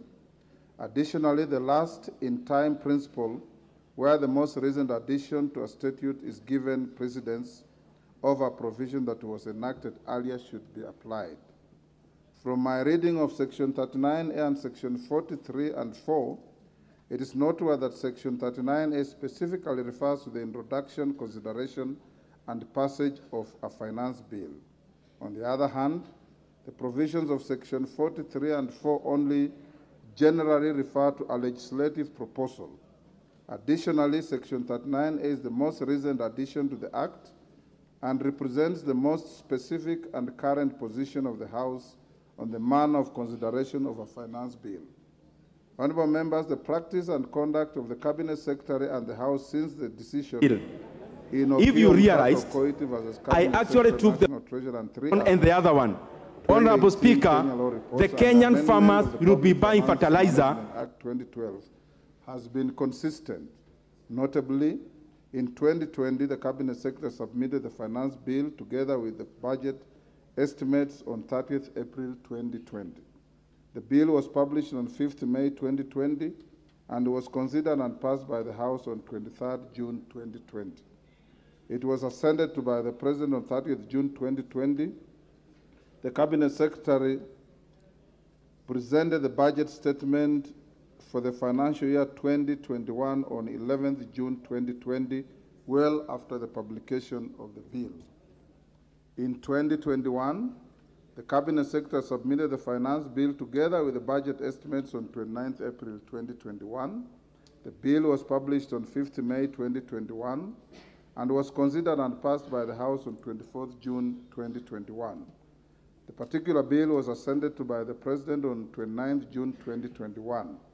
The Cabinet Secretary presented the budget statement for the financial year 21-22 on 10th June 2021, well after the publication of the bill. In 2022, on account of the general elections scheduled for August 2022, the Cabinet Secretary submitted the finance bill together with the budget estimates on 7th April 2022. This was on the same date that he presented the budget statement in the House. The bill was published on 8th April 2022 and was considered and passed by the House on 7th June 2022. In keeping with the provision of Section 39A of the Public Finance Management Act 2012 and the new court judgment, the Finance Bill 2022 was assented to by the President on 21st June 2022. Honorable members, from the foregoing, it's clearly apparent that the Cabinet Secretary and the House have adhered to the letter of the orders of the court in Okio Mutata Okoit versus Cabinet Secretary, National Treasurer, and 3 others, 2018 Kenya Law Reports and Section 39 of the Public Finance Management Act 2012. This clearly signifies that Section 39A of the Public Finance Act 2012 is the operative provision with regard to the introduction, consideration, and passage of a finance bill. Honourable members, the third issue was with regard to the effect of the presentation of the budget statement on the consideration of a finance bill. Section 40 of the Public Finance Management 2012 requires the Cabinet Secretary to make a public pronouncement of the budget policy highlights and revenue-raising measures of the national government. In doing so, the Cabinet Secretary is required to take into account international obligations entered into under the East African Community Treaty. The House is aware that the East African Community Partner States have agreed to present and table their budget statements to their respective parliaments every second Thursday of June. It is largely a ceremonial exercise which, particularly in our case, does not take away that all documentation relating to the budget is required to be submitted well in advance of the presentation of the budget statement. Indeed, as members are aware, no question or comment is permitted during the presentation of the statement. As a budget-making house, we are seized of the estimates and the finance bill latest the 30th of April every year. Save for compliance with the applicable statutory timelines, the House is left to its own devices on how to consider the budget documents submitted to it. The House is under an obligation to prioritize the consideration of a finance bill with a view of passing it before the lapse of the 30th June deadline imposed by Section 39A of the Public Finance Management Act 2012. It should not be lost to honourable members that the procedures of the House cannot be left to the whim of another arm of government. The House is therefore at liberty to prioritize consideration of a finance bill before or after the presentation of the budget statement by the Cabinet Secretary for the National Treasury. As I conclude, I note that the variance in the sections 39A, 43, and 4 of the Public Finance Management Act extends Standing Order 244C, which I gave rise to the point raised by the Honourable Member for Arieda. The Honourable Otienda Molo, EBS Senior Council MP. The Standing Order does not take into account provisions of Section 39A and the requirement for the submission and passage of the finance bill before 30th of April and 30th June, respectively, every year. Honourable members, having guided that Section 39A is the operative provision with regard to the consideration of a finance bill, I direct the Procedure and Rules and House Rules Committee to note the variance and include the standing order in the items earmarked for review when it next proposes amendments to the standing orders. In summary, therefore, honourable members, my guidance is as follows. Section 39 of the Public Finance Act 2012 requires the Cabinet Secretary for the National Treasury to submit the finance bill before 30th April every year, and that the bill be passed before the end of the financial year on 30th June. The section governs the manner in which a finance bill ought to be introduced, considered, and passed by the House. 2, it is a canon of statutory interpretation that when faced with conflicting provisions, preference must be given to a specific provision as opposed to a general provision. Additionally, the last-in-time principle where the most recent addition to a statute is given precedence over a provision that was enacted earlier should be applied. Section 39A of the Public Finance Management Act 2012 specifically refers to the introduction, consideration, and passage of a finance bill and represents the most specific and current position of the House on the manner of consideration of a finance bill. That the Cabinet Secretary and the House have consistently adhered to the orders of the court in Omkio Mtata or Koiti versus Cabinet Secretary, National Treasury, and 3 others, 2018 Kenya Law Reports, and Section 39A of the Public Finance Management Act 2012. This clearly signifies that Section 39A of the Public Finance Act 2012 is the operative provision with regard to the introduction, consideration and passage of a finance bill.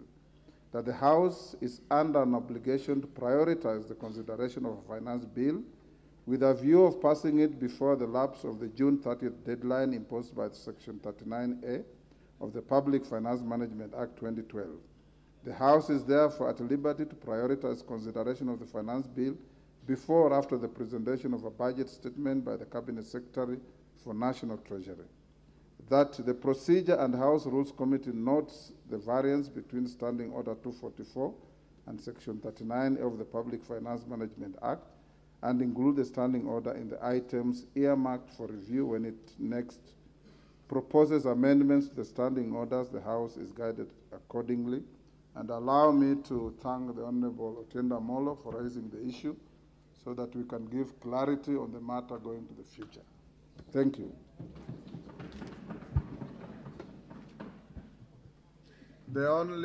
Ordinarily we don't debate or comment on the ruling and direction of the chair.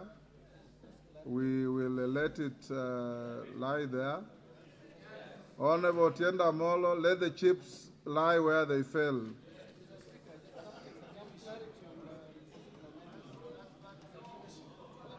Otienda Molo. Thank you. Mr. Speaker, I actually just wanted to thank you. Okay. But in so doing, I wanted to let the majority leader know, because when we raised this matter, he threw words as he usually does, alleging that I was part of the case that you've actually alluded to. So I wanted him to know that I was not part of the case and I was not aware of it.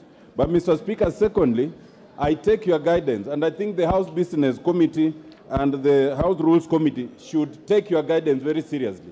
We have amended our standing order twice since that decision of the court, on 6th of June 2020 and 7th of June 2022. This should have been factored. But last, Mr. Speaker, because the Speaker is always right, Mr. Speaker, I urge that the House Rules Committee, in considering your guidance, do actually consider the fact that although the decision says that the matter must be published and introduced, it does not say it must be debated before the budget. I want to suggest that it would be in order to have the budget, then the contents of it are then debated in the finance bill. That is, not to bring the second reading before the budget, so that the budget is heard, then we have the second reading, which is the debate, then we move logically, Mr. Speaker. But lastly, Mr. Speaker, I do now have a point of order on the next business, which is order number 13. Order, Honorable Otiende. Order, Honorable Otiende. You are certainly taking unhelpful shortcuts. Honorable members, I will not allow you, Honorable Bandi. I have given order, Honorable Bandi. This matter was raised by Honorable Otiende. I've bent backwards to allow you to make a comment, and I have thanked him for raising a matter that goes to align the Act with our standing orders in the next review. You will present your views to the committee when it meets. Honorable members, before we go to the committee of the whole, I want to invite the majority leader to move a procedural motion on the sitting time. Thereafter, I'll give you some guidance on how to proceed in the committee of the whole before we go into the committee. Majority leader.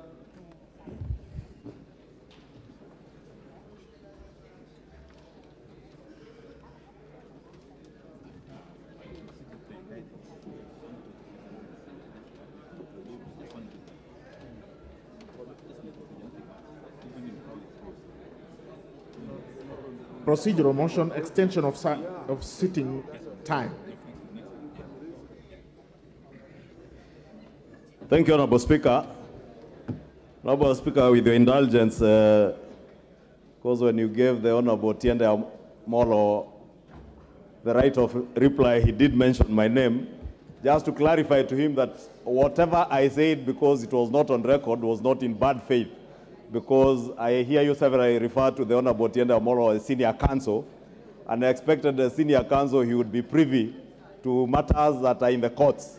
and therefore, ordinarily, senior counsel will know what issues are in the court, especially in court weighty matters, like that issue of the Omtata case, petition 253 of 2018. Honorable Speaker, allow me to move that pursuant to the provision of Standing Order 33A, this House orders that should the time appointed for adjournment of the House today, Tuesday 20th June 2023, be reached before conclusion of the business appearing under Order number 14 of today's order paper, being Committee of the Whole House on the Finance Bill 2023, the sitting of the House shall stand extended until the conclusion of the said debate. And Honorable Speaker, I don't need to say much about this because, as you alluded, it's something we discussed in the House Business Committee, and the House Business Committee did direct that we have this procedural motion for today, tomorrow, and Thursday, as you have rightly communicated earlier. And Honorable Speaker, I beg to move. Let me ask the Honorable Junet Mohammed to second.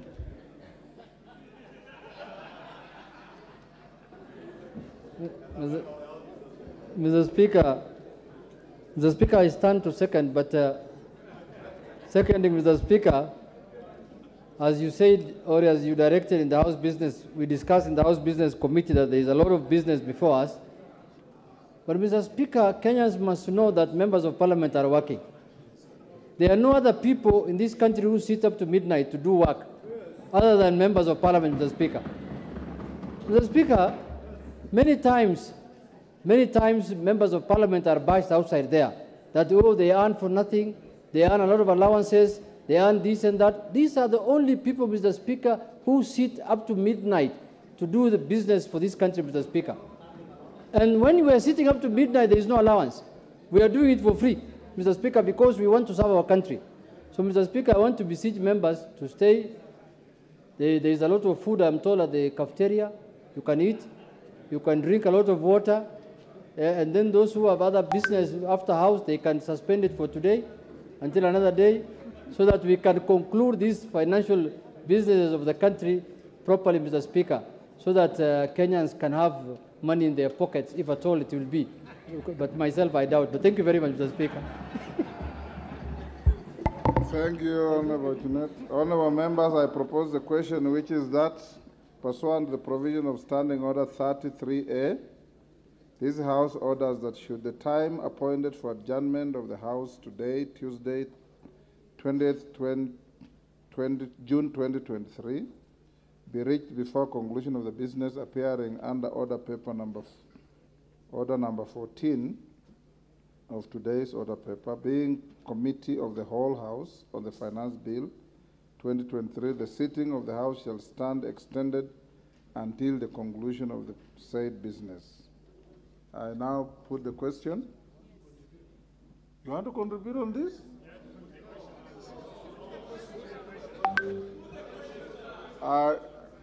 Is it the mood of the House that we put the question? And now put the question. You can respond without drama. That pursuant to the provision of Standing Order 33A, this House orders that should the time appointed for adjournment of the House today, Tuesday, 20th June 2023, be reached before conclusion of the business appearing under Order number 14 of today's order paper, being Committee of the Whole House on the Finance Bill 2023, the sitting of the House shall stand extended until the conclusion of the said business. As many as of that opinion say aye. Aye. Will those of the contrary opinion say nay? Nay. The ayes have it. Honorable members, before we get to the committee, allow me to give some guidance on consideration of proposed amendments to the Finance Bill, National Assembly Bill number 14 of 2023. Honorable members, this communication relates to the business appearing under Order 14 in today's supplementary order paper, Tuesday, 20th, 2023, being Committee of the Whole House on the Finance Bill, National Assembly Bill number 14 of 2023. Before the House proceeds with the Committee of the Whole House, I wish to provide guidance relating to the consideration of the proposed amendments at the Committee of the Whole House. Honorable members, you may recall that on Thursday, 15th June 2023, after conclusion of second reading of the said bill, I did notify the House that members desirous of proposing amendments to the Finance Bill 2023 were at liberty to submit the amendments to the clerk in the manner provided for in the standing orders. Honorable members, Standing Order 133, procedure in committee of the whole House on a bill provides as follows with respect to the submission of amendments on bills. No amendment shall be moved to any part of a bill by any member other than the member in charge of the bill, unless written notification of the amendment shall have been given to the clerk 24 hours before the commencement of the sitting, at which that part of the bill is to be considered in the committee. In this regard, honorable members, at the close of the timeline prescribed in Standing Order 133-2, the clerk had received several proposed amendments to the said bill, originating from the Departmental Committee on Finance and National Planning, other select committees, and individual members. Indeed, as you may have observed, the notices annexed to today's order paper contain several amendments that have been proposed to the said bill. For certainty, honorable members, other than the Departmental Committee on Finance and National Planning, the following chairpersons of committees and individual members have proposed amendments. The Chairperson Select Committee on Delegated Legislation, the Chairperson Departmental Committee on Blue Economy, Water and Irrigation, the Chairperson Departmental Committee on Transport and Infrastructure, the Honorable Samuel Atandi, MP, the Honorable Ditmas Barasa, MP, the Honorable John Waluke, MP, the Honorable Dr. Undo Ojambo, MP, the Honorable Lesuda Naisula, MP, the Honorable Mohammed Daud, MP, the Honorable Jared Okello, MP, the Honorable Caleb Amis, MP, the Honorable Dr. James Nyikal, MP, the Honorable Dr. Makali Mule, MP, the Honorable Anton Oluoch, MP, the Honorable Innocent Mugabe, MP, the Honorable Wanami Wamboka, MP, the Honorable Peter Kaluma, MP, the Honorable Majimbo Kalasinga, MP, the Honorable Robert Mbui, CBS, MP, the Honorable Caleb Mutiso, MP, and the Honorable Geoffrey Ruku, MP. Honorable members, as you may be aware, it is now an established practice under the Constitution that when considering any matter that has a financial implication on public funds, the House is bound by the provisions of Article 1142 of the Constitution. For clarity, Article 1142 of the Constitution provides, and I quote, if in the opinion of the Speaker and of the National Assembly, a motion makes provision for a matter listed in the definition of a money bill, the Assembly may proceed only in accordance with the recommendation of the relevant committee after taking into account the views of the Cabinet Secretary responsible for finance. Honorable members, under Clause 3 of Article 114, a money bill includes matters that contain provisions dealing with inter alia taxation, the imposition of charges on a public fund, the appropriation, receipt, custody, investment, or issue of public money, and the raising and guaranteeing of any loan or its repayment. In this regard, a finance bill being one that deals with taxation is clearly a money bill.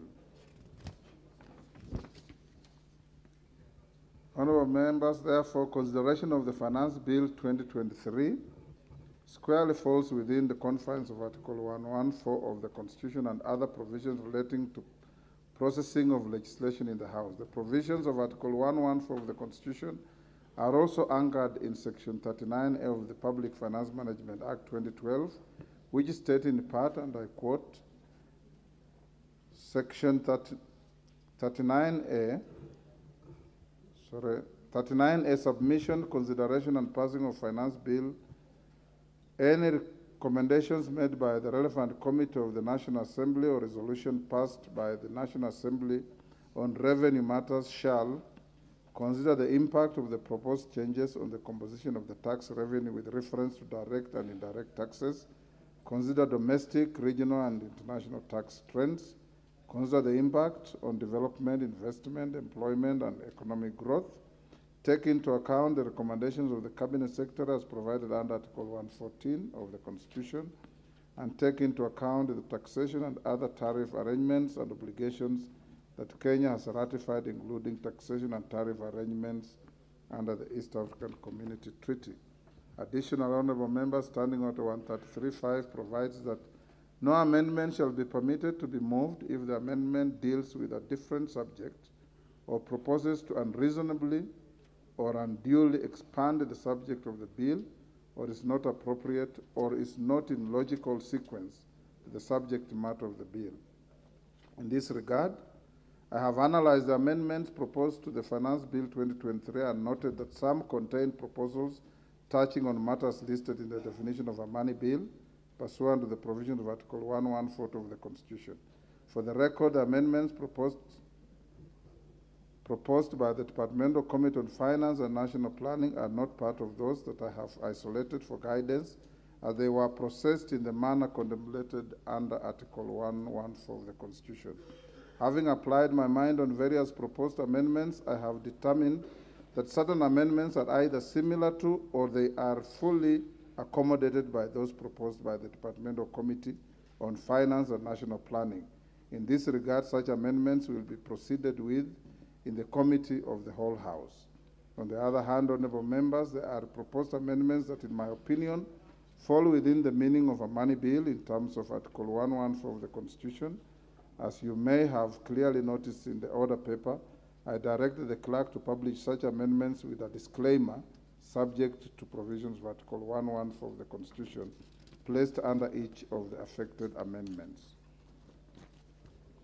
As stated earlier, honorable members, whenever a motion or a proposed amendment is subjected to Article 114 of the Constitution, it's expected that such proposal may only be proceeded with if there is concurrence of the National Treasury through the Departmental Committee on Finance and National Planning.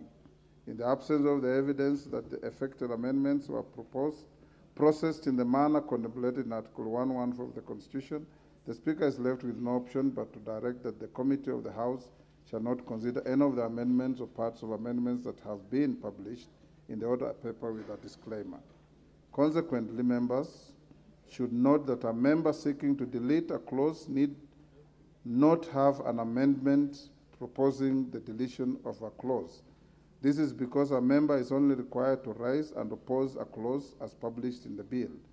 This effectively enables any member to prosecute his or her opposition to a clause despite the requirements of Article 114 of the Constitution. Further, honorable members, I hasten to inform the House that all proposed amendments for which requirements of 114 of the Constitution do not apply are annexed in the order paper.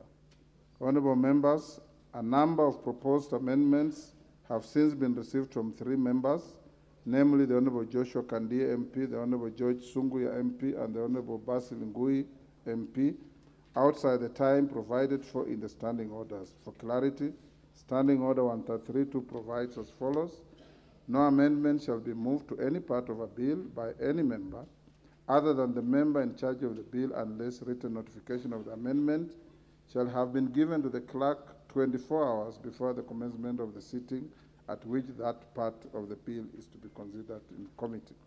The House will therefore note that the proposed amendments are time-barred, those 3.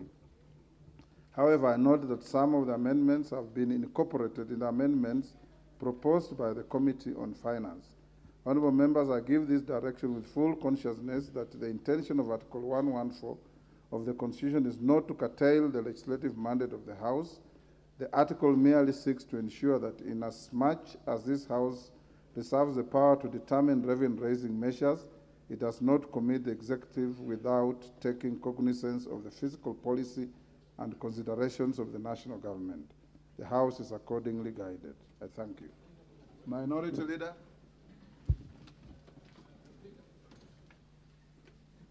Mr. Speaker, I rise on Standing Order 131.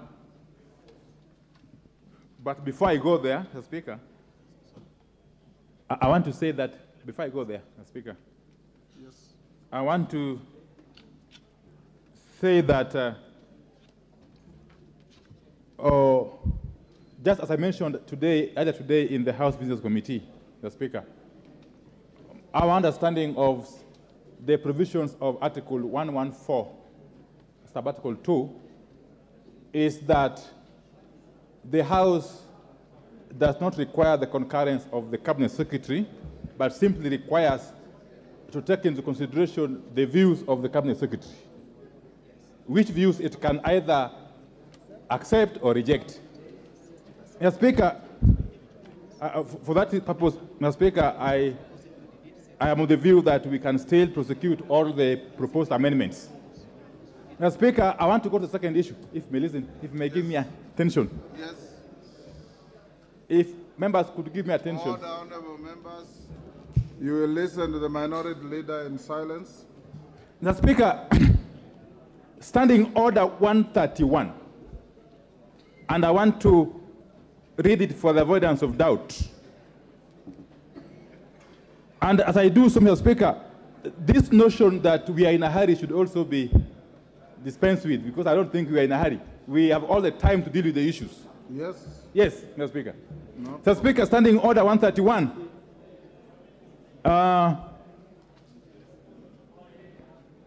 Standing Order 131.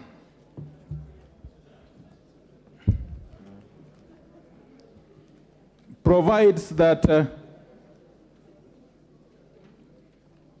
where a bill has been read a second time and before commencement of the Committee of the Whole, as we are about to do, Mr. Speaker, amendments have been proposed to it, which in the opinion of the Speaker require harmonization.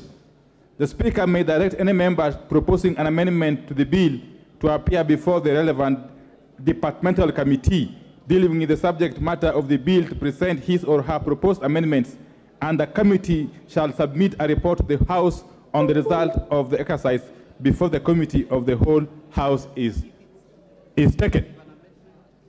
Mr. Speaker, you will notice from the Standing Order 131 that the amendments that have been proposed go to the core of the bill, and some have got far-reaching ramifications. I just want to plead with you, because we haven't been told if at all a window was provided to the Committee on Finance, chaired ably by Honorable Kimani Kuria, to undertake this harmonization process. In fact, in parliamentary parlance, it is referred to as winnowing. That would then make the work of the whole House easier, Mr. Speaker. Mr. Speaker, there is much more to it, Mr. Speaker, because, Mr. Speaker, in the past, previous speakers, and in particular Speaker J.B. Muturi, has ruled when faced with similar situations, where there have been very many amendment proposals to a bill. He has ruled that the winnowing exercise be undertaken before the Committee of the Whole can commence. But he has even gone further, Mr. Speaker.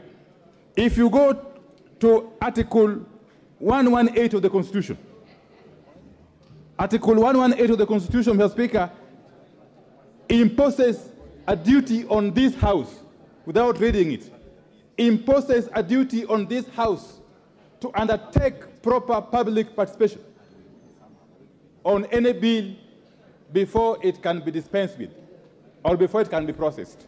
Mr. Speaker, the upshot of this, and again this is buttressed by Standing Order 127.3, which I will read. 127.3, Mr. Speaker, and I seek members' indulgence. 127.3, the department committee to which a bill is committed shall facilitate public participation on the bill through an appropriate mechanism, including B, holding public hearings, and many other things. The Speaker,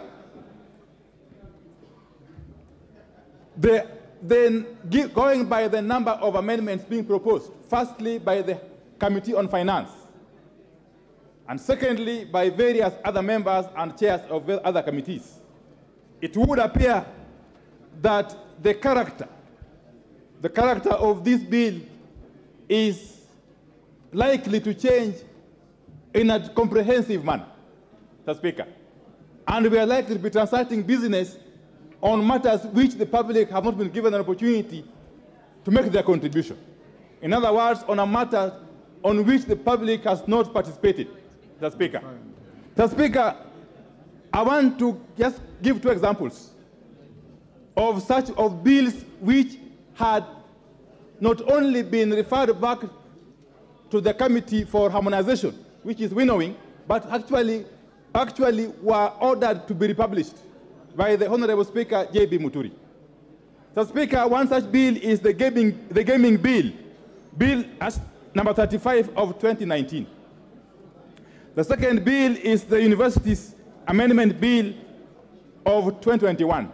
In those 2 instances, in respect of those 2 bills, Speaker Muturi, having assessed the enormity of the proposed amendments and the likelihood of them changing fundamentally the character of the original bill, and bearing in mind the requirements and the dictates of Article 118 of the Constitution on public participation, buttressed by Standing Order 127.3, did direct that the bills not only be harmonized, but actually be republished before the House could transact them. Mr. Speaker, in the same vein, I want to plead with you, because 30th of June is still too far away, Mr. Speaker. The House can find a mechanism of navigating through this process, but we cannot circumvent a very cardinal process, a very cardinal principle in the Constitution of Kenya 2010, which is public participation under Article 118, Mr. Speaker, by simply rushing through this process. Mr. Speaker, it is my submission that this bill requires not only a harmonization process, but actually requires to be republished, having thought that the public can be given adequate time and opportunity to participate. Mr. Speaker, I submit. Thank you. Majority Leader. Thank you, Honorable Speaker, and may thank the Leader of Minority for raising those issues. However, Honorable Speaker, a number of the issues that have been touched on by the Leader of Minority are not accurate. Because, Honorable Speaker, I have been in this House for the last almost 11, 12 years with the Leader of Minority. We joined this House together. And he knows for a fact, because he has alluded to previous rulings by Speaker J.B. Muturi and precedents set by Speaker J.B. Muturi.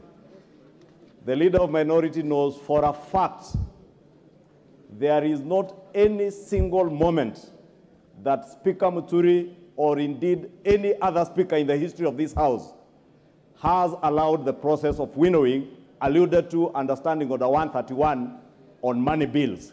That is a fact, and the Leader of Minority knows that is a fact. Winnowing has been done on other bills except money bills that are not subject to Article 114 of the Constitution, Honorable Speaker. Therefore, in view of that, Honorable Speaker, that's what I was saying, Honorable Speaker, it is not accurate what the Leader of Minority is saying. And indeed, if this was not a money bill, a winnowing process would help to enable the House to process the myriad of amendments that are similar in a faster way. But on money bills, the Leader of Minority, with all due respect, knows in the history of this House, it has never happened, because money bills are subject to the provisions of Article 114. Two, Honorable Speaker, this is not the first finance bill we are processing as a House. Neither is it the last. But filibustering is also not the first time we are seeing it. And it's not the last time we are seeing it, Honorable Speaker. Therefore, Honorable Speaker, I hear the Honorable Leader of Minority say that we don't need the concurrence of the National Treasury. And to an extent, I agree with him. We are not under the directions of the National Treasury at all. But I want to confirm that in line with the provisions of Article 114 of the Constitution, the Chair of the Finance Committee has been able to engage, and even after the House Business Committee this morning, Honorable Speaker, I was in a meeting with the Chair of the Finance Committee and a whole delegation from the National Treasury to consider all the amendments that have been proposed both by the committee, and indeed, I can tell you there were clauses amendments that have been proposed by the committee, which on consultation with the National Treasury, some were dropped. There are amendments. If you go through the supplementary order paper, Honorable Speaker, you will see the amendments by the member for Homa Bay, the Honorable Kaluma, that have been allowed following that consultation. There are amendments by the Honorable Oundo, Honorable Naisula, who is seated right at the back, Honorable Mbui, Honorable Aluoch, Honorable Mule.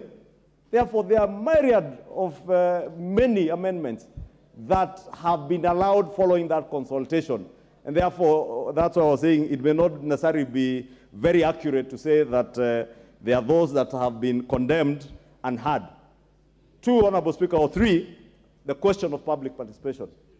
In the history of legislative processes in this country since the enactment of the new constitution, Honorable Speaker, no other bill, none whatsoever, not even the infamous political parties bill, which we took through winnowing, none has had a more rigorous public participation exercise than this finance bill, Honorable Speaker. And I must commend the chair and the finance committee and members who sit in the finance committee from both sides of the political divide, because I know they are diligent members of the finance committee in Azimio who sat through the public participation. There are many members within the Kenya Kwanza coalition who sat for long hours through public participation. For the first time, Honorable Speaker, I have seen members of parliament, as Honorable Junet was saying, not just sitting up to midnight, sitting even on Sundays. At one point, Honorable Speaker, may the Lord forgive me, I was watching a public participation exercise when I was seated in church somewhere, Honorable Speaker, because these members of the finance committee devoted a lot of their time to this public participation. And therefore, the question of public participation, I think, is spent and is something that has been covered. Honorable Speaker, there are other amendments, and I'll draw reference to some amendments I've seen here by the Honorable Makali Mulu, some that seek to delete particular clauses, Honorable Speaker. I think, Honorable Speaker, other than being subjected to the provisions of Article 114, if you are seeking to delete a provision in a bill, the easier way is to vote against that particular provision in the bill. And therefore, you have been accorded the opportunity, since the provision is still the particular clause, for instance, those that the Honorable Makali Mulu sought to delete. The easier way is when we go to committee, the Honorable Makali Mulu will get an opportunity to prosecute his case as to why he seeks deletion and convince me and others that we should delete that particular clause. And if we agree with him, we vote in the negative and delete, basically defeat that particular provision, and it will not be there. Therefore, Honorable Speaker, let me in conclusion say that the process of winnowing in the history of this House, I think, is a fact that is known by those who have been here, that the process of winnowing has never been subjected to money bills. And unless we are trying to reinvent that, Honorable Speaker, and I do want, in conclusion, to beg that as much as we are not in a hurry, Honorable Speaker, as the leader of minority says, we have up to midnight. We are in no hurry.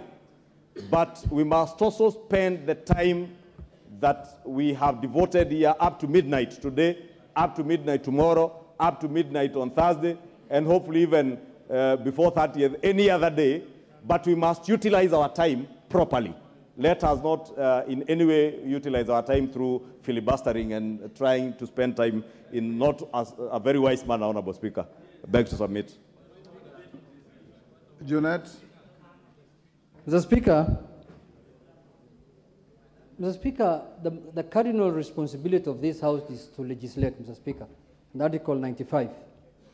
And Mr. Speaker, we must stop anything that can impede legislation in this House, Mr. Speaker. Mr. Speaker, the members here have amendments to the finance bill, but they have been told that under Article 114, there must be consultation with the Treasury. But Mr. Speaker, the consultation with the Treasury is supposed to happen between the committee and the Treasury, and not necessarily with the members. And this impedes now members from doing their legislation work, Mr. Speaker. Mr. Speaker, I remember in 2018, in this House, and it's on record, it is in the hands of Mr. Speaker, I brought an amendment to the finance bill, and which was a money bill. And we were amending a clause that was putting, VAT, 16% VAT on fuel, the same thing we are doing today. And Mr. Speaker, at the beginning I was told that this is supposed to be under 114. But the Speaker then was seated on the same chair, you are seated today, made a ruling in the afternoon here, and said that let the matter be decided by the members themselves in a voting.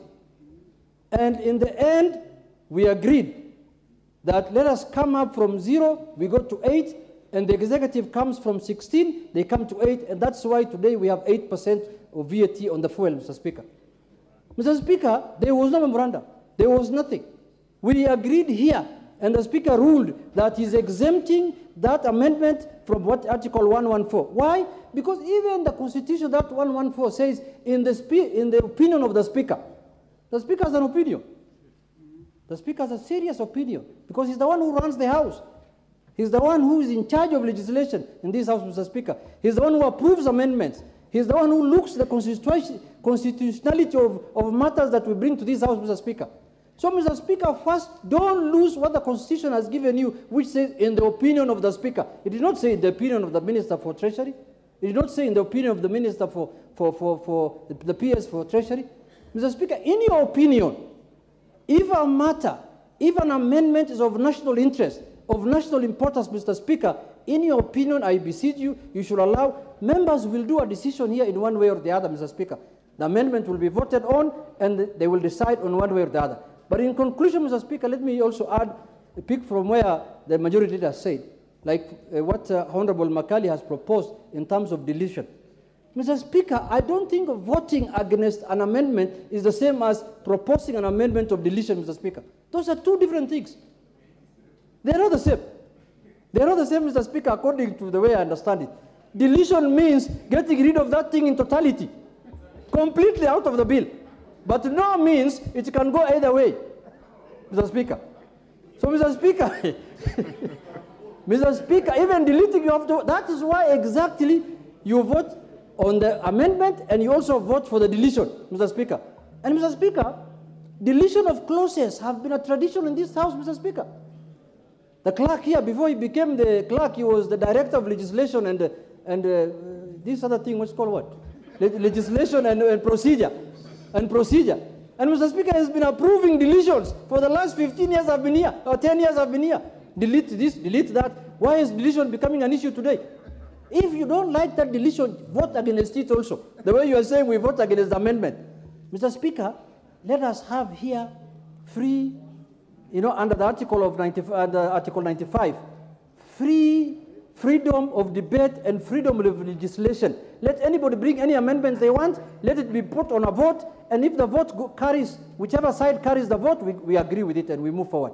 Mr. Speaker, let us not hide ourselves under Article 114. That article is so ambiguous. It's like the one that the executive uses to guard Parliament when we normally pass bills here. They go for assent. They return it with a memorandum, Mr. Speaker. And then you are told to undo that. You have to get 2/3.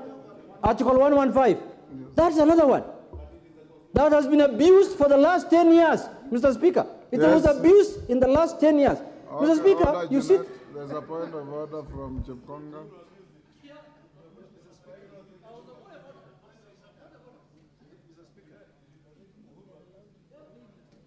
Yes. Mr. Speaker, when Honorable Junet Mohammed repeats himself over, he doesn't need to convince anyone.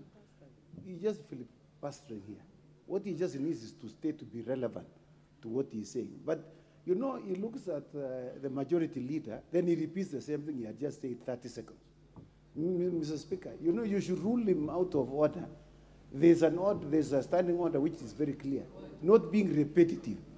And two, Mr. Speaker, he doesn't need to convince us too much. We know where he stands. Just he speak for 1 minute, and then he sits down, and then we will deal with the rest, Mr. Speaker. Finish, Junet.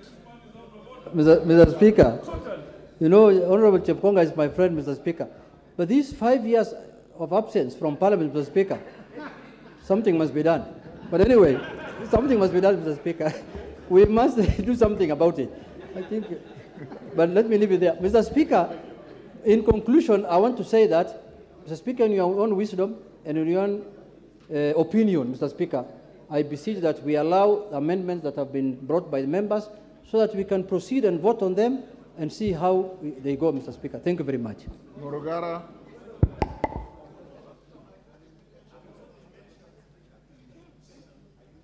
Just take your seat, I'll give you. Morogara. Thank you. Thank you very much, Mr. Speaker. Mr. Speaker, as we proceed, we must distinguish between money bills and ordinary bills. And there is clear distinction, even from our own constitution, as to what are money bills and what are ordinary bills.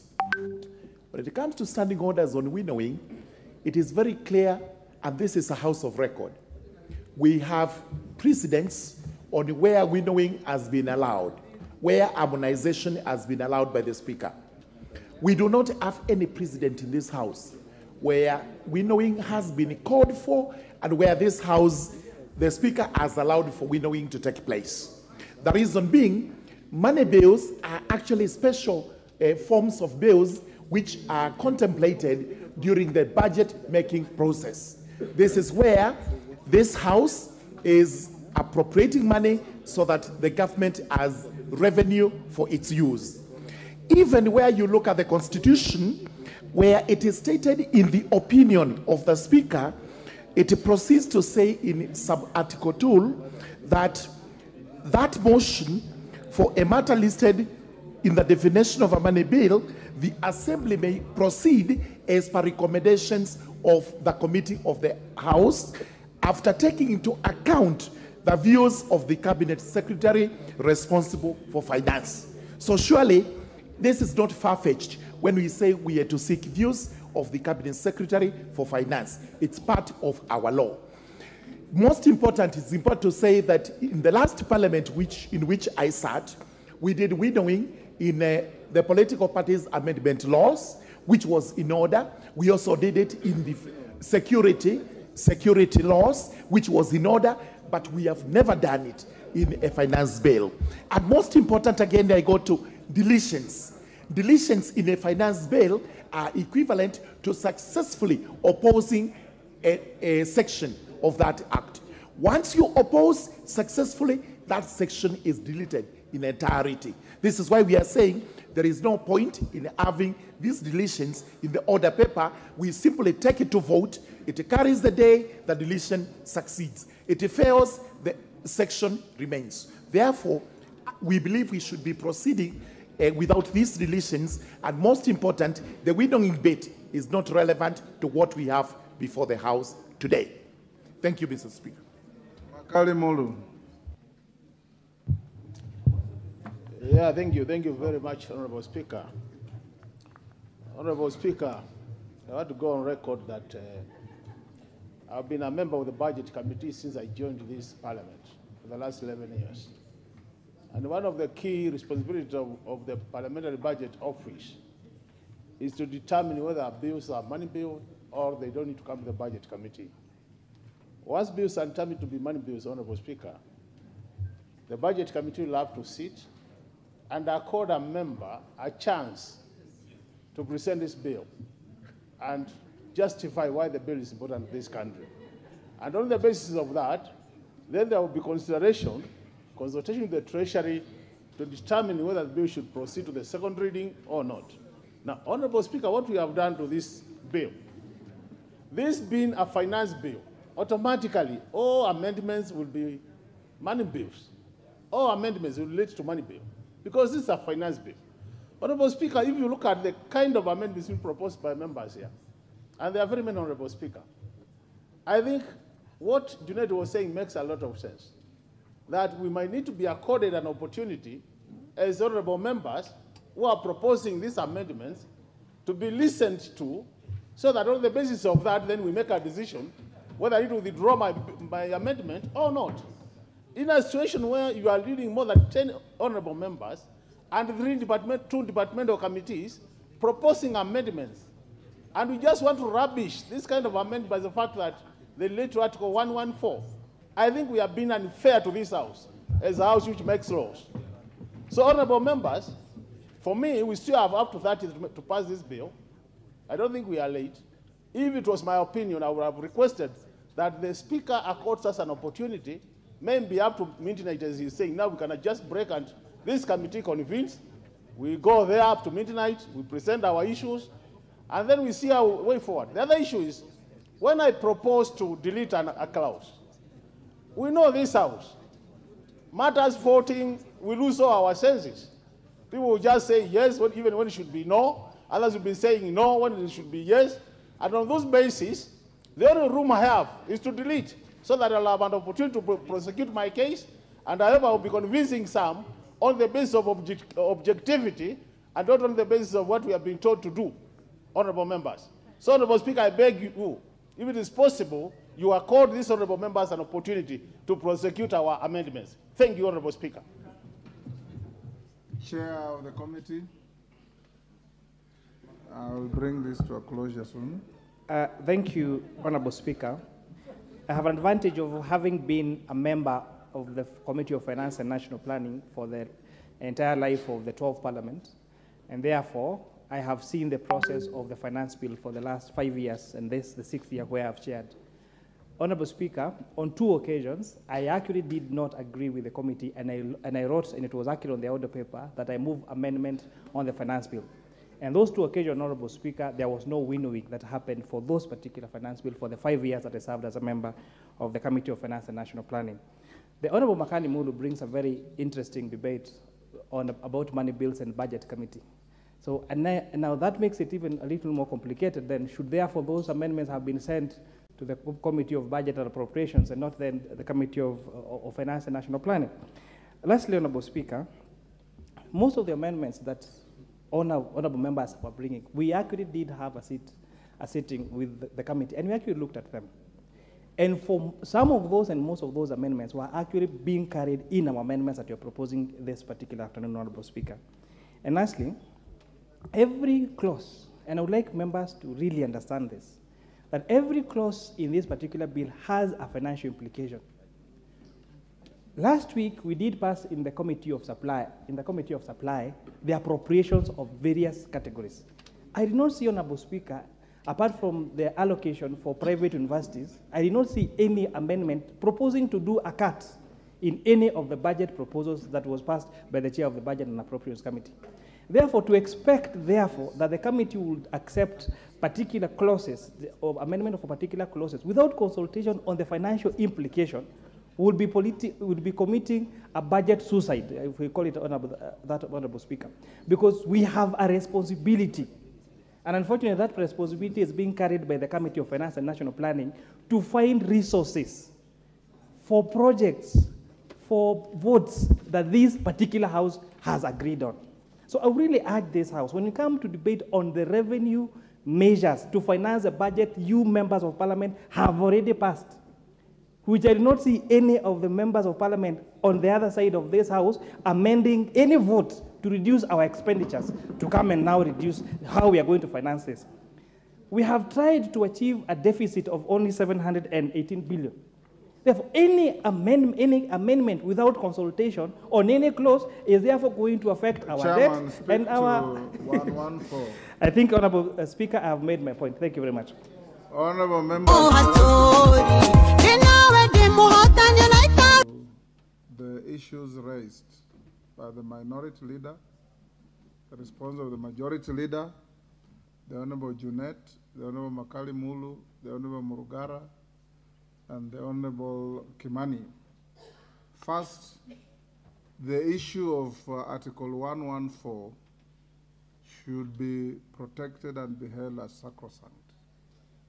However, in the opinion of the Speaker, and this is not in any way President setting against 114, having looked at the amendments listed and the clauses in the bill that have attracted the highest proposals for amendments, and these are the following clauses: Clause 2, Clause 24, Clause 33, Clause 34, clause 36, clause 43, clause 76, clause 78, I will allow proposed amendments on those clauses to proceed regardless. The rest, order. Those of you who have filed amendments, you know the clauses you are amending. In my view, and in consultation with my clerks at the table, the clauses that have attracted the highest proposals for amendment, and it will not be good to lock them out. I want those who have proposed to prosecute them, are clauses 2, 24, 33, 34, 36, 43, 76, 78. I'll allow, regardless of my views on 114, and I want to repeat, this is not a precedent setting. It is a unique situation that I'll allow the House, in the interest of fairness and in the interest of arriving at a consensual bill that takes our country forward. You will be allowed to prosecute your amendments, and Honorable Kimani and Honorable Majority Leader and the rest be available to prosecute this in committee stage. As we go into the committee of the whole, I want to say the following.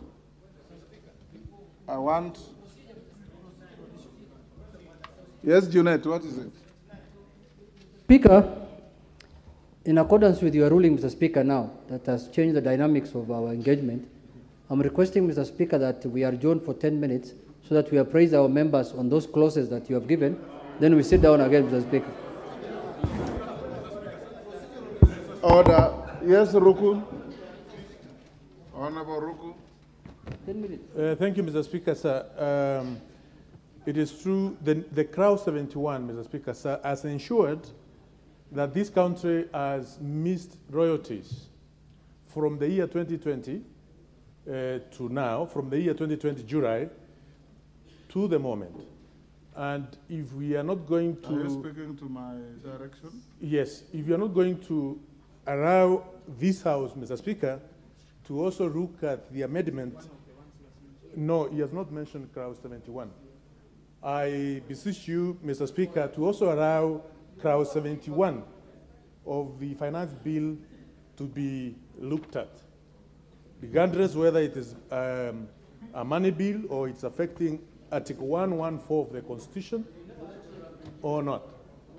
Because if it does not get the amendment, Mr. Speaker, this country will continue losing royalties, and we are here seeking to see how we can finance the deficit of 719 billion as it Honorable has been... Ruku, you seem to have a mistaken belief that the amendment will go through. It will be put to a vote.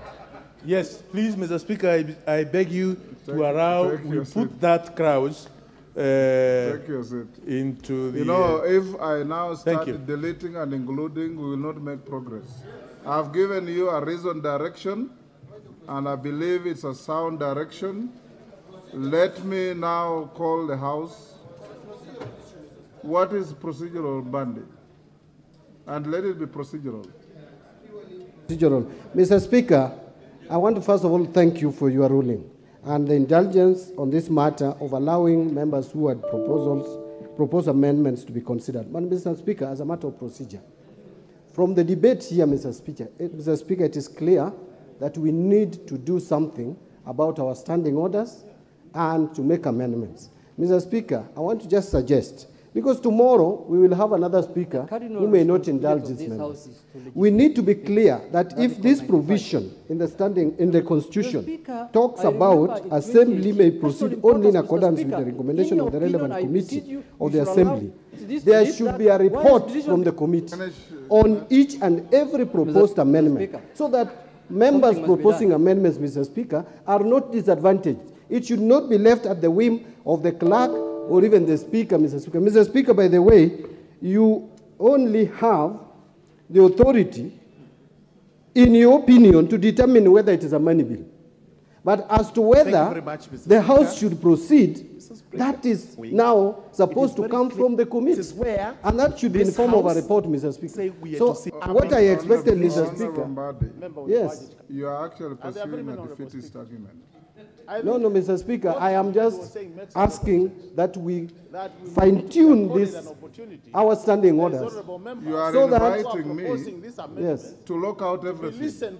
Because, so that on the basis of that, then you know you are talking to a speaker who is also a very senior lawyer in this country, and who understands legal issues very clearly. Interesting debate. There is the provision of Article 114. And now that makes it even a little more complicated. And the public participation. There is also your own standing orders that it limits the time within which to file the amendments. I did not see any amendments. So if you want to open that argument and we go back to the status quo ante, then we lock out everybody. Therefore, I have exercised my discretion and magnanimity to members who have filed amendments in the largest number and said, so that we do not lock out members unnecessarily and unreasonably, those clauses that have attracted the largest number of proposed amendments cannot be for nothing. Let them be dealt with in the committee of the whole. You will argue your case for amendment. The chair of the committee or any other member will respond. The chair of the committee of the whole will put the question, and the matter will proceed. Number two, going forward, because I have told you already, honorable members, and directed that you'll sit up to the end of the day, today, tomorrow, Thursday. But it's also in your interest to prosecute the matter and finish it within reasonable time. So the manner of voting, I will direct the chair of the committee that where he or she finds it necessary to call for an electronic vote, to do so. Where it is necessary to go for a voice vote, I always call it a noise vote. If you want to have a noise vote, the chair will determine. Where you want to have an electronic vote, the chair will determine, so that you can make reasonable progress. So I now ask you to be upstanding. We go into the committee of the whole. Order number 14, Committee of the Whole House.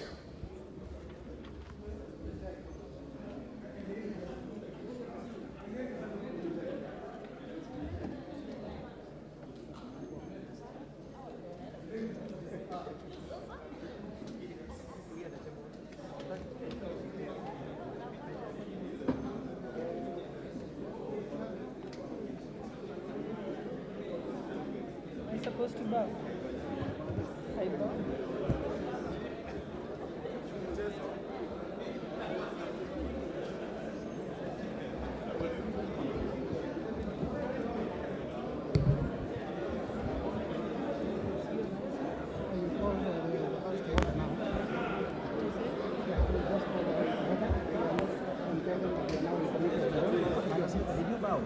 Yes, I did.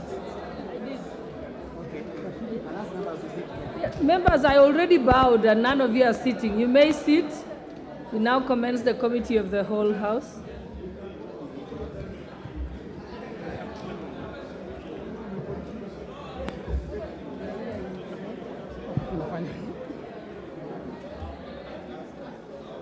Two.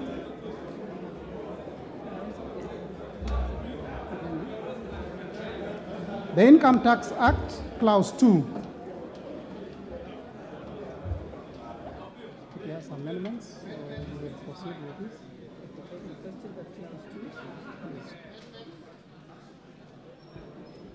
I now propose the question that Clause 2 be part of the bill.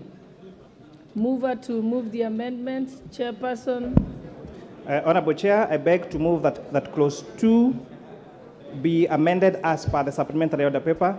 And essentially what we're doing here, Honorable Speaker, is changing the definition of winnings relating to betting, gaming, lottery, prize competition. And this is where we are only allowing the profit made on that particular bet by tightening the law so that the only money that is allowed to be deducted from the amount staggered is the amount that pertains to that particular transaction. So, Honorable Chair, this is just tightening this on the law. This matter has been litigated in court, and we are just trying to make sure that it is aligned with the court ruling and defines the gains made on betting by specifying that only the amount that is going to be allowed to be deducted from the amounts waggered or staggered is the amount that was used for that. It is amount, not amount, that is used for that particular transaction and not transactions. And Honorable Chair, this also helps because there was a view that this could be abused, where if, for example, you place a bet of 1,000 shillings thrice and win after the fourth time, then what will be deducted will be the stakes that you've put the 3 times you've bet before. But Honorable Speaker, now this tightens up that particular law so that it's only the amount that is waggered or staked for that particular transaction. With that, I beg to move, Honorable Chair. Honorable Peter Kaluma. Yeah. I now propose the question that clause 2 be amended as proposed. Okay, yes. Honorable Kaluma. Thank you, Chair. Chair, I beg to move that clause 2 be amended in paragraph A by deleting the proposed new definition of person. Honorable members, are we mixing the two amendments? Are we mixing the two amendments? No, I'm giving Honorable Kaluma an opportunity to contribute to that because he had a similar amendment. So his was similar. Yeah, Honorable Chair, is the amendment proposed on person? Because I had the Chair, Honorable Chair, to speak about a different matter. If it is on person, I can contribute, Chair. Yes, Honorable Kaluma, you had a similar amendment, yes. I thank you, Honorable Chair. Honorable Chair, I would agree with the committee to delete the definition of person for the reason, Honorable Speaker, that the definition proposed states that in the case of an individual, a reference to a relative, a person includes a reference to a relative as defined in section 26, subsection 5, and on that section 26, subsection 5 is a provision of the Income Tax Act. Honorable Speaker, when you look at that section 26, subsection 5, that definition includes your ancestor. In fact, it begins with ancestor, late relatives, deceased relatives, and so many people. It means you would be obligated, Honorable Speaker, Honorable Chair, to pay taxes for defaults even by your ancestors. And for that, I agree with the committee that it be deleted.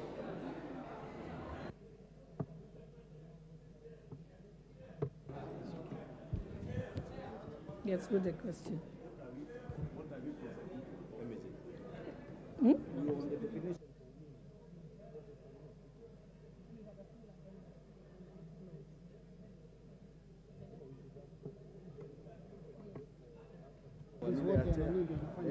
Yes, let's go to the next one. Now you know. I now put the question that clause 2 be amended as proposed by the Chair, yes. Will as many as of that opinion say aye? Will as many as of the contrary opinion say nay?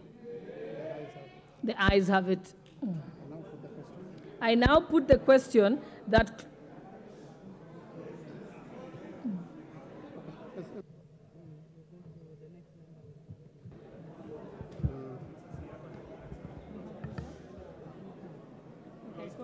Yes. Honorable Nikal. Yeah. Thank you, Chair. My amendment in clause 2 is actually clause 2B, and my amendment is that clause 2B should be deleted. The import of these amendments, Madam Speaker, is that all issues of digital content monetization is under this, taking from A, B, C, D, E, F, all the way up to H. So, Madam Speaker, that means that all these activities that are now being subjected to tax, it is my view, and we have been saying here, that when young people are actually trying to use content to actually raise some money, we do not go ahead again and tax them. Therefore, my amendment is that B be deleted. That is my proposal, Madam Chair.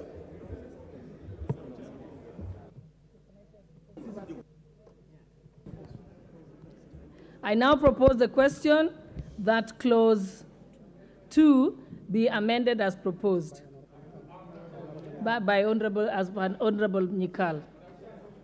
Yes, nothing.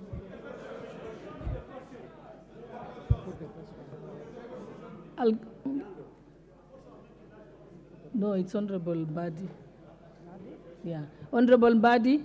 It's on. No, he has put his name there. Yeah, Madam Chair, I would not have a problem in supporting this amendment, in so long as. But the problem is the moment we now remove the digital content, then we must make sure that the provision in law that is taxing them, withholding tax, will also fall.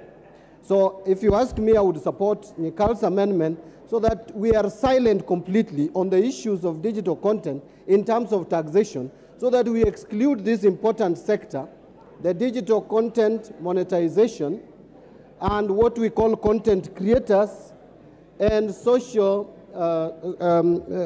and so to allow the young generation, people who are interested in, who are unemployed, but are trying to make a living. So, Mr. Speaker, Madam Chair, I would request the House to agree with this amendment so that we remove the digital content monetization completely from this finance bill, which therefore means when it comes to the withholding tax, which we will come to at 15%, then now that will not be considered at all, because we have already removed from the definition the digital content monetization. Chairperson for the Finance Committee. Thank you, Honorable Chair. I think I want to make a clarification so that we move together. Honorable members, clause 2 has 3 sections. Has part A that talks about the definition of winnings, has part B that talks about the definition of digital content monetization. And by the way, this does not talk about the rate yet. We are just defining, especially with reference to what crowdfunding is, and providing reference. So that crowdfunding is where you use, say, Mchanga or WhatsApp to raise money, say, for a particular cause. So this amendment is not seeking to tax the amount of money raised in that particular crowdfunding, but the fees that are going to be collected as an income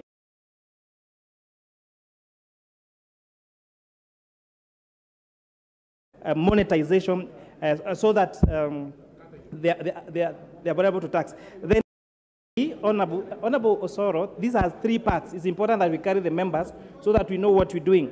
Part C is what Honorable Kaluma was talking about, deletion of persons. The committee has already proposed a deletion of that definition of persons that was giving liability to ancestors and family members and stepbrothers and stepsisters. So that is already, as I moved, as amendment of clause 2. With that, I wanted to bring the House to speed. I thank you, Honorable Chair. Yeah, Honorable Chair, I was just letting you respond to the proposal by Honorable Nyikal. And then after that, I'll give you an opportunity to prosecute all your amendments as the Finance Chair. What's your point of order, Honorable Badi? Madam Chair, what I wanted to say, because the proposed amendment is about digital content monetization. Just put oh, it's okay, Honorable Badi. If you're agreeing with me, then there's no need to.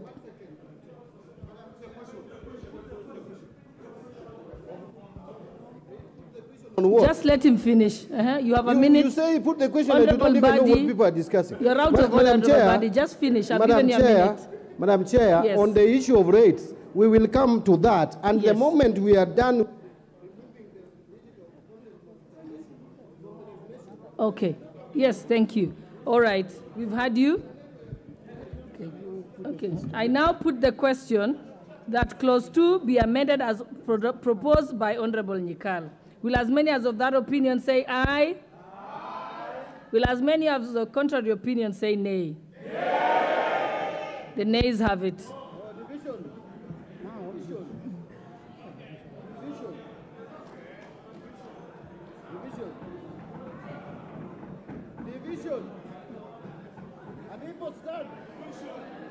Do we allow the division? Yeah. All right. Mm-hmm. Okay, we'll ring the bell for 5 minutes.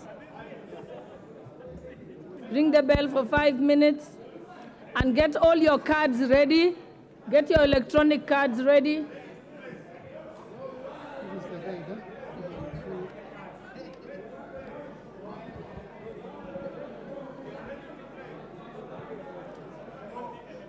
Honorable members. Yeah, I want to read.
Electronic.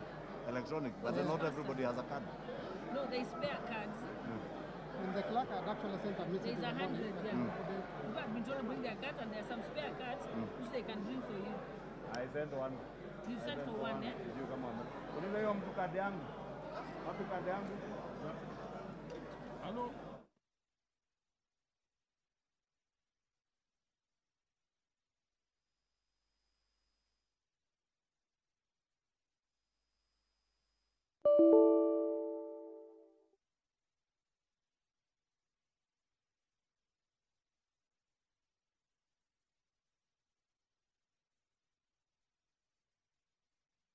Thank you very much, Mr. Speaker. Mr. Speaker, as we proceed for finance, it's part of this bill. This being a finance bill, automatically all amendments will be money bills. Of finance and national planning. Lastly, Honorable Speaker, most of the amendments that honorable members are bringing, we actually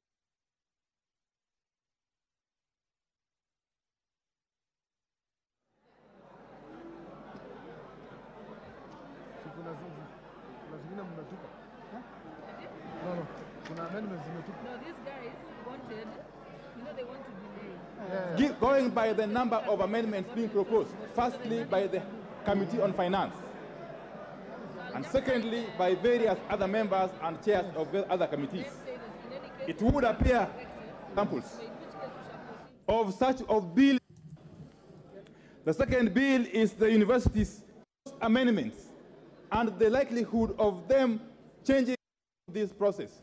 But the Thank you, Honorable Speaker, bill is currently on at the National Assembly, and members of the National Assembly have been rallied from the presence of Parliament to make their way into the chamber to allow for consideration of clauses in the Finance Bill 2023.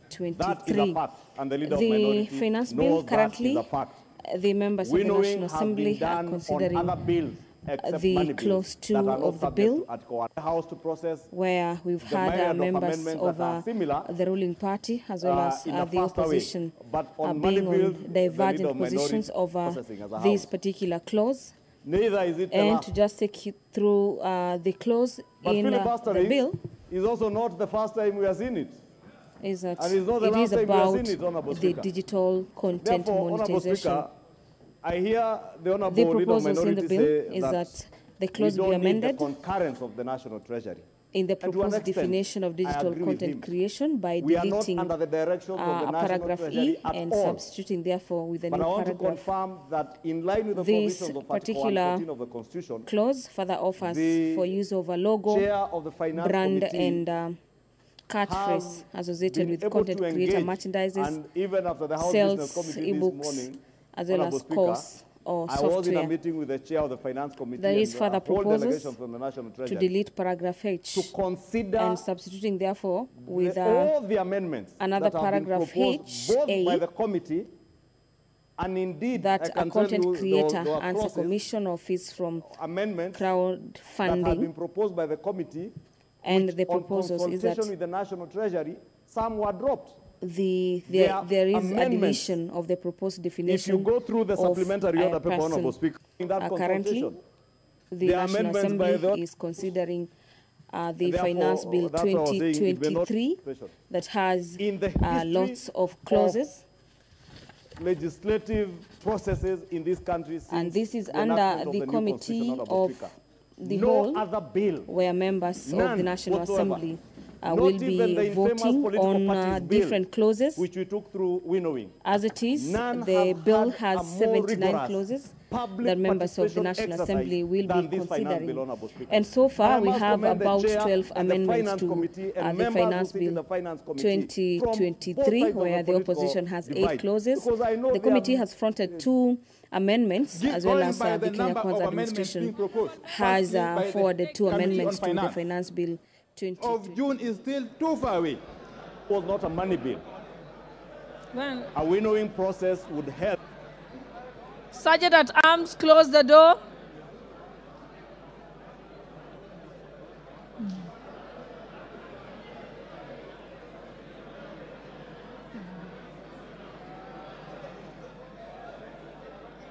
Honorable members, I wish to bring to your attention Standing Order number 70, as other members had raised the reason why we should undertake electronic voting. Standing Order number 70 says, unless the Speaker, for the convenience of the House, otherwise directs, voting on a division in the House shall be by electronic voting. And already the Speaker, when he was here, had already directed that voting will be by electronic voting.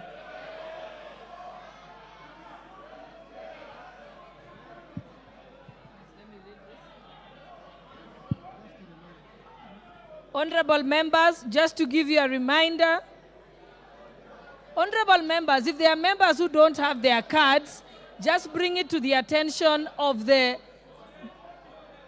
Yes, but you, honorable member, you're out of order. Don't shout. He's going, just bring it to the attention of the Sergeant at Arms. And then you go, just go and listen to them. Just bring it to the attention of the Sergeant at Arms.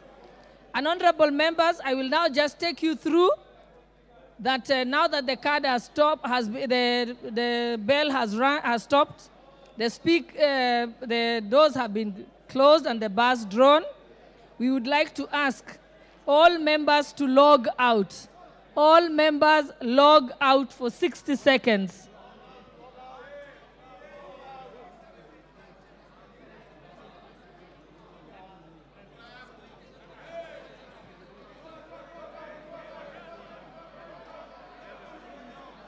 Going by the number of amendments being proposed. Okay, firstly, by the 60 seconds. Let's wait for 60 seconds.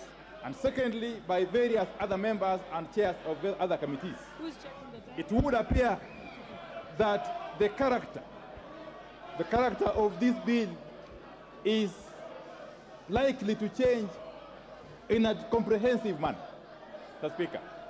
And we are likely Honorable Junet, I already heard you, and we have agreed. Have not been given an opportunity. Okay, you want? Okay. To make their contribution. In other words. Okay. Honorable Junet, proceed. Thank you, Chair. Chair, what we have agreed is that there are certain clauses that we are going to vote electronically, and there are major clauses that we have to vote physically. So the issue of VAT, the issue of housing is physical. The other issues, electronic. So we have agreed like that. That's the position. Honorable members, have you all logged out your cards? Okay. I can still see Betty Maina, Honorable from Muranga County. Honorable Lisa Chelule, remove your card. Honorable James Wandai, Leader of Minority, kindly pull out your card. Robert Basil of Yatta, pull out your card. Honorable Ibrahim, Wajir North, also remove your card. Pull your card. Eh? Order, honorable members. Order, honorable members. Remove your cards. Log out. I still have a number of people here. Honorable Robert Basil, Honorable Babu Awino, Honorable Francis Masara, Honorable Abdikadir Muhammad. Oh, good. Thank you. Thank you. Let's wait for 30 seconds. On a matter on which the public has not participated, Mr. Speaker. Mr. Speaker, I want to just give two examples of bills which had not only been referred. Okay, honorable members, you may now log in. You may now log in. And at the expiry of 60 seconds, then you may vote. You have an option to vote yes, an option to vote no, or an option to abstain. Proceed.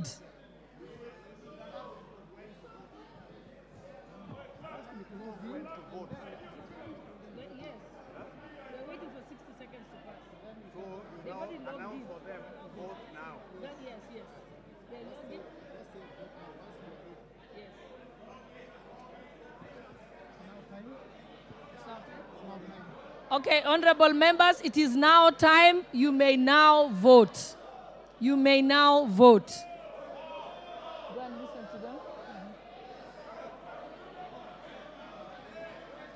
Just ignore them. I think they are doing it deliberately. Voting has not been deliberately. They have to display how many are in attendance first.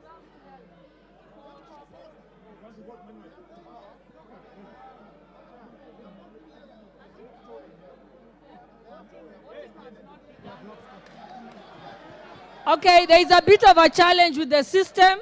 Just hold on for a few minutes. It's being addressed. It's being addressed.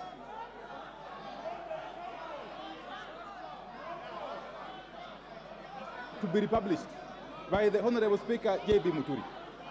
The Speaker, one such bill is the gaming bill, Bill number 35 of 2019. The second bill is the Universities Amendment Bill. Order members, order members. The IT team is looking at it.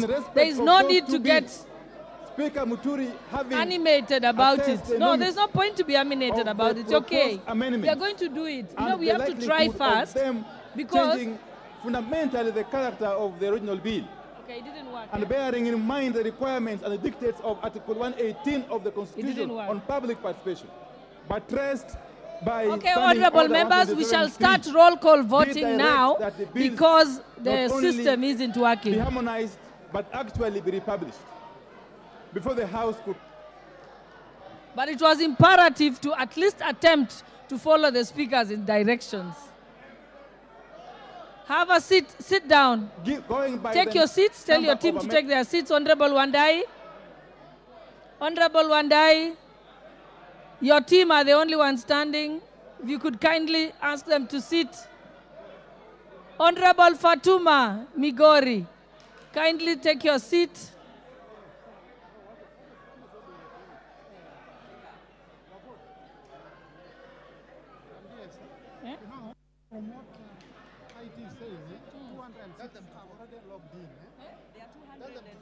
206 are already logged in. Yes. The results have come. Not the results, because they've not voted. But 206 are logged in. 260 are ready. Yes. Okay. So it's either an issue of us. So what is the system? What happens? No, it takes time. Yeah, it takes time. When we vote, it will show the number.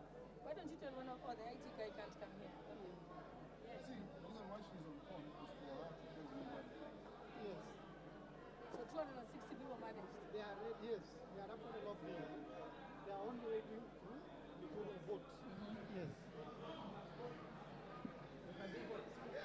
The IT team has confirmed that 260 people are actually logged in, are just waiting to vote.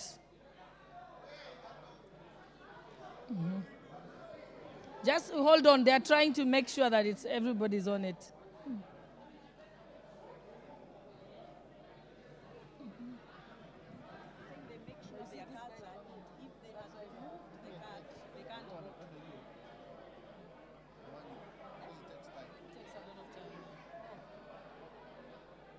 I don't know what he wants to say. Okay.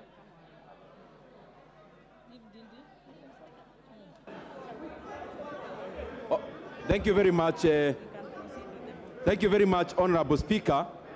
Honorable Speaker, I have been to this House several occasions, and most of the time that we actually tried to vote digitally, Madam Speaker, it has not been successful.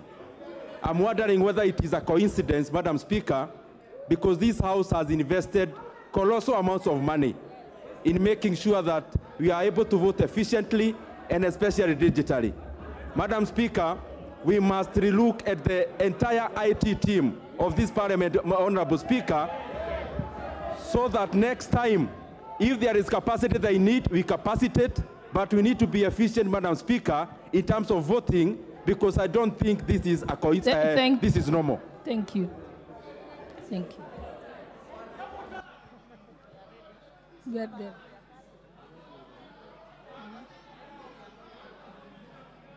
Okay, this is what will happen. Because we already have over 270 people who are logged in. No, if you have not, okay, log in. Log in. No, log in. I can even see. Don't, just log in and wait.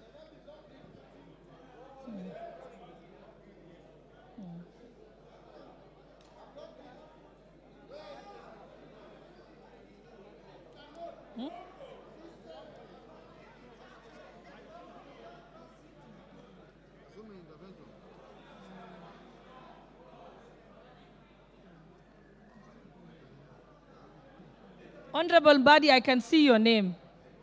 I can see your name, or you can move to another table.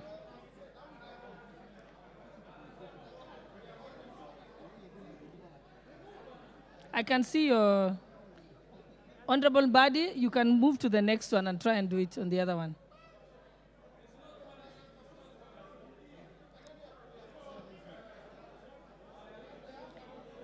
Honorable Mbadi, I know that trick. You're trying to make sure that we can go and do manual. Okay. The clerk will do that.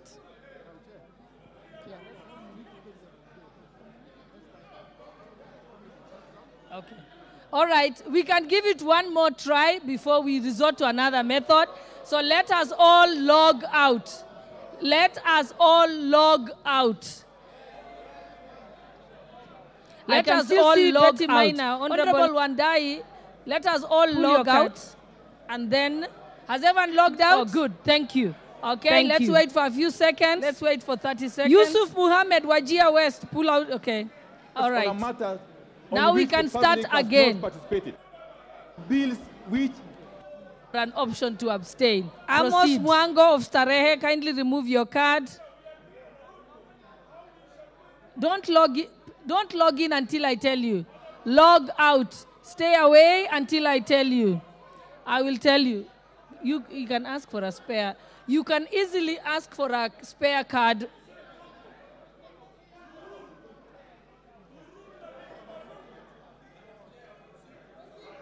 Okay, Amos Mwango, Starehe, please log out. Honorable Francis Masara, log out. Sunai West. Honorable Musa Sirma, log out. Babu Owino, log out. Okay, now let us, can they proceed?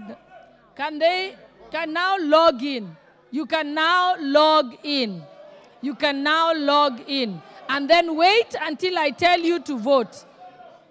Log in and wait until I tell you to vote.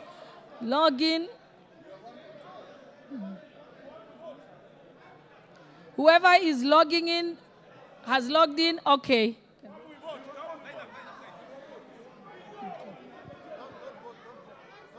Yeah, do not vote yet. Just stay logged in. Do not vote yet.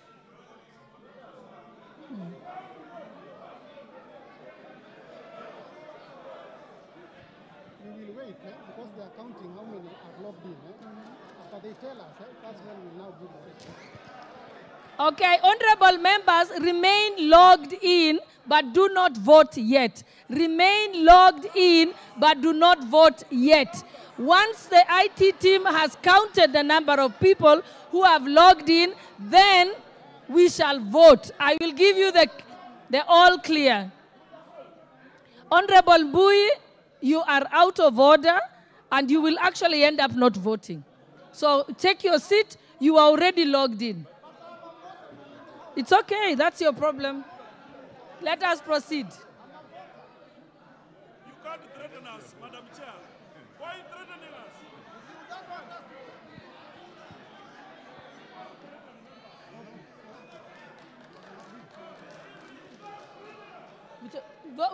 We'll vote. We are going to proceed to vote, but wait. We are just waiting for the go-ahead from IT, and then we'll tell you to vote. We shall proceed.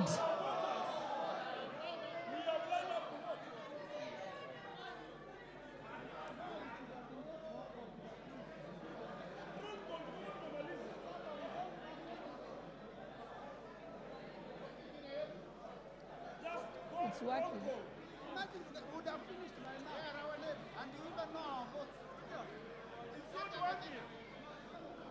Honorable Badi, if you just be a little patient, we are waiting for the all clear if the logging is working. If it's not, of course we will default to the other system. So let's just be patient.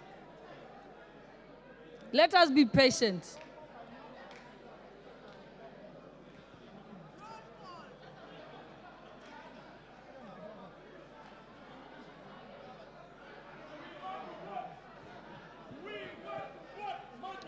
Honorable Wanami, you're out of order. Just be patient. We are trying to check the system. I said in case the system does not work. You can get one from Sergeant at Arms. They can bring you one.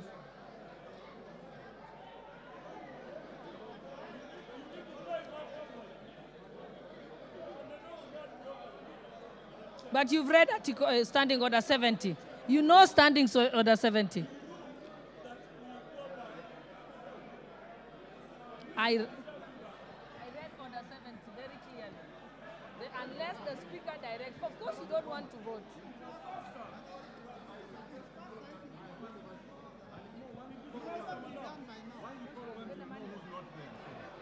Just be patient for 2 more minutes. If it doesn't work and not everyone has logged in, we shall revert to the manual system.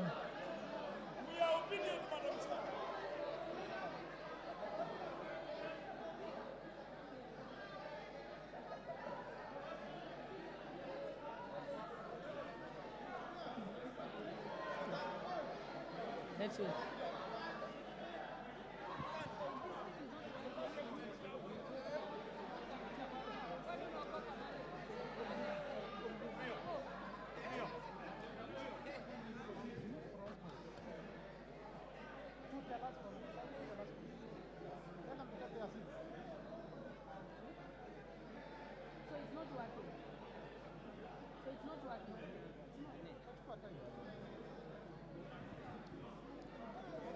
Okay, it seems apparent that the system is not working.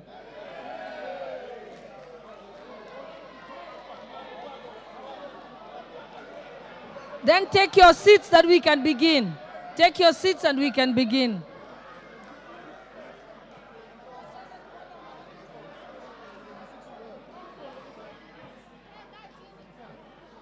Just to maintain order, direct that you read this, that everybody should be maintain order. Order, honorable members. Order. Honorable Mbui. Honorable members. Honorable members, I wish to bring to your attention order number 76, standing order number 76. During division, members shall maintain order in the House and shall be in their designated seats and must remain seated until the result is announced. So, honorable members, let us obey our own standing orders.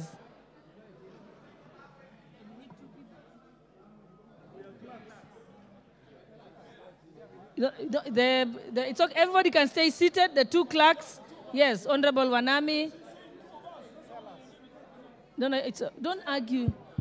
Honorable member, don't argue. Just say, you're already standing there. Yes. Not everything has to be aggravated. Okay, two people from this side. Honorable Pukose.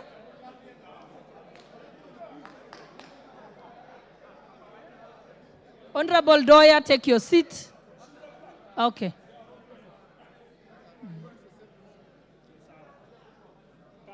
Honorable Wanjala, you're out of order.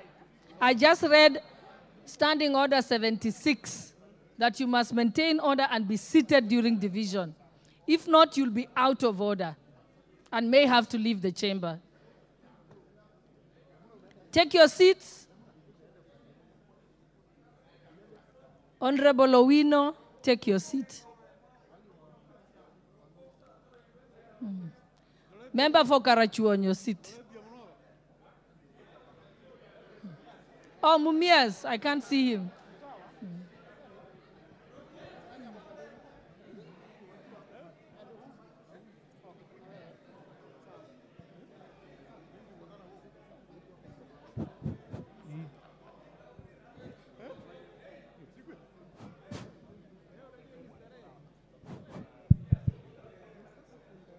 Everyone is seated.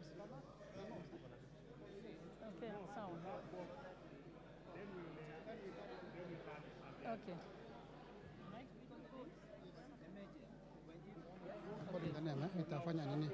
Just sit. Yes, just sit. Then advise.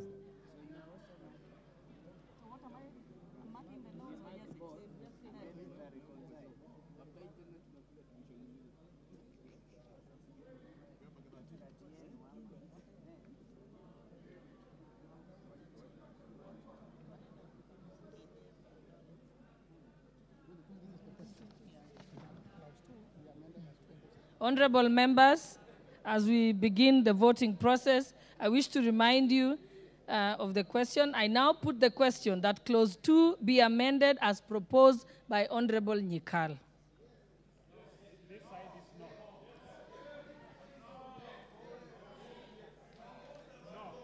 Okay, we shall now have the names read out by the clerk.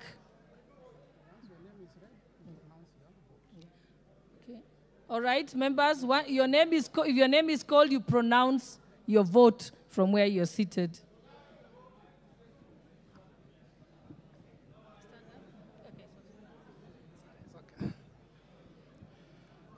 Chepkonga Kiprono Samuel. Chepkonga, votes no. You mark.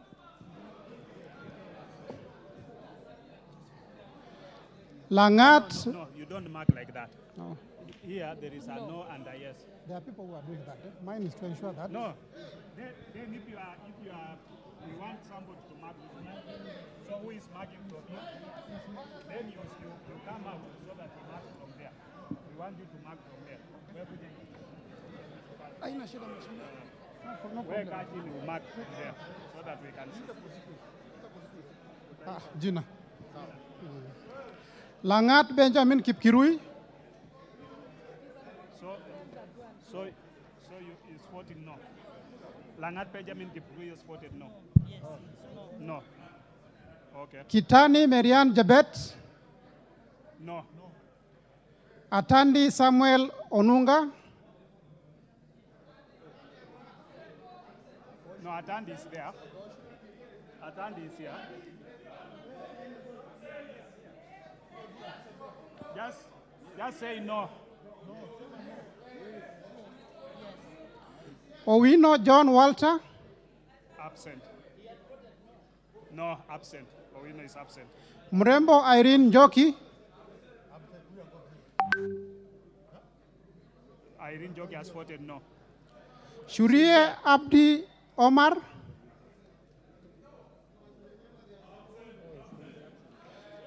Sergon Florence Jamatia.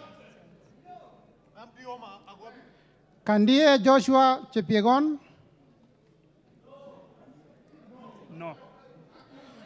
Kipkoros Joseph Makilap. Kamuren Shaus. Kamuren, no. He has voted no. Koesh Nelson. No. Koeji Nelson, no. Momanyi Innocent Obiri.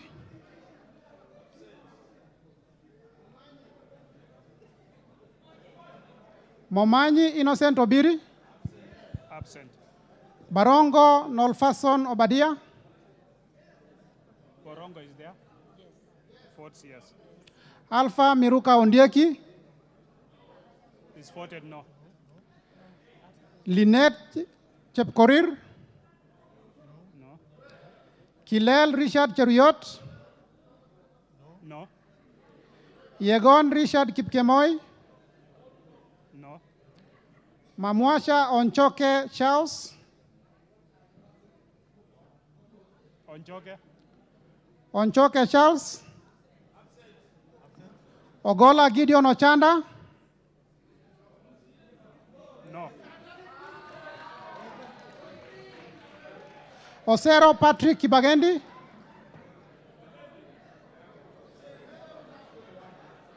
Absent. Yes. Amesema no. Wanjala Rafael Sauti. Wamboka Nelson Jack Wamboka. No, that's too loud. It's a spoiled vote. Wambilianga Catherine Nanjala. No. Yakub Ado Kuno. Do no. Yakub Ado Kuno. Absent. Komingoi Kibet Kirui. Komingoi Kibet Kirui. Komingoi. Kirui. Omanyo Catherine Nakabi. Absent. Absent. Mwale Nicholas Tindi.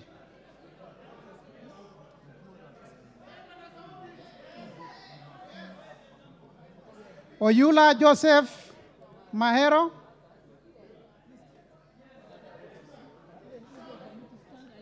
Mwiridhania Rindikiri Mugambi. Kirima Moses Ngushine. We are Meford no. No.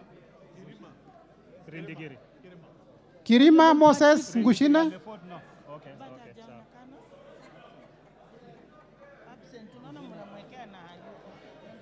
Shimbwa Omar Mwinyi. Koech Victor Kipngetich. No. Barasa Patrick Simiyu.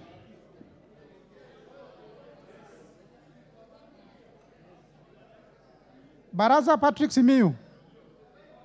Joula Meford, yes. Diego Paul Kibichi.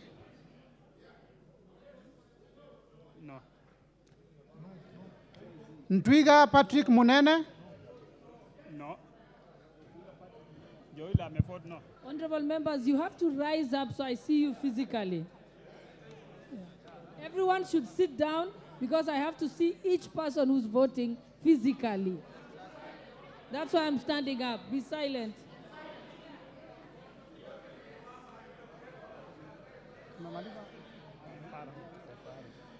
Mahalim Farah. Absent. Mahalim Farah. Ndio yeye amenyamaza. He has voted no. No, Farah has voted no. Well, it can't be spoiled. He has voted no. Elashi Beatrice. Elashi Beatrice. Yes. Kindly rise and speak up loud. Okay. Waweru John Kiari.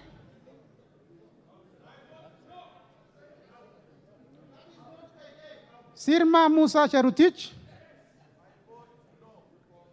Welie Adan Kenan. Caroline Jebto Ngelechei.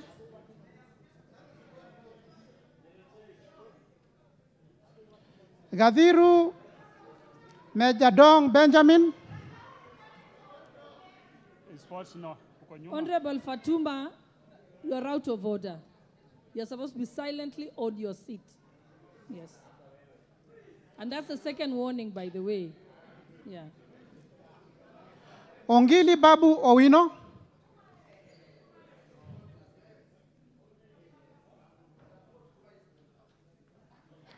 Gakuya James Mwangi. He has not voted. That's a spoiled vote. Nobody. No. Honorable members, that's why it's important. Don't make a speech, just say yes or no or abstain. Please. That one for Babu Winners point. Huh? Yeah, it's okay, yeah. Take your seat, Babu Owino, Honorable. Take your seat.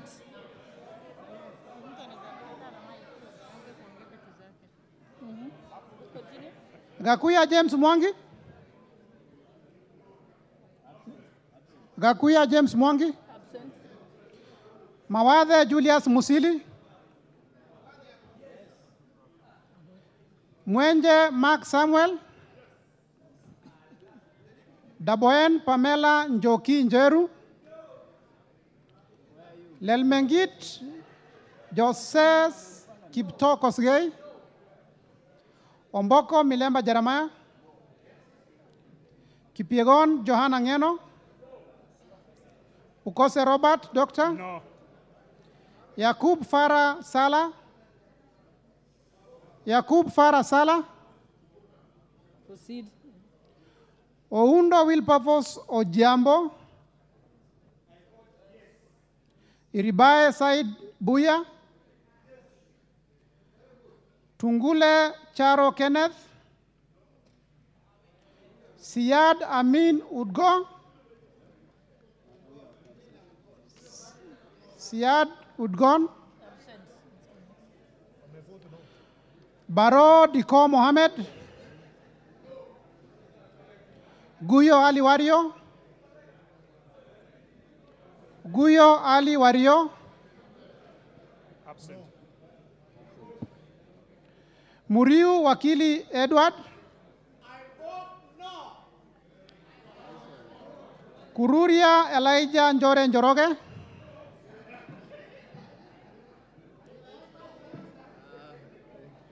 Kagombe Gabriel Gaduka. Odhiambo Elisha Ochieng. I vote no. His vote no. Gedenji Robert Gishimo. He votes no. Wanjira Martha Wangare. Wamushomba Gadoni. Abstain. Gimose Charles Gumini.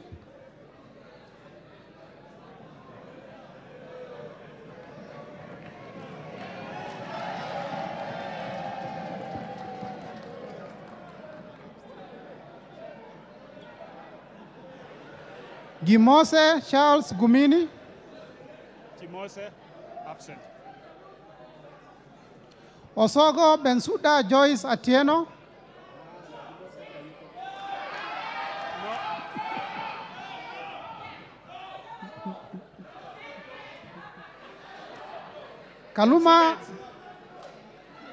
I'm a vote no, na vote yes.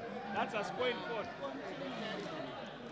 Kaluma George Peter Opondo. Karidho Kihili Daniel.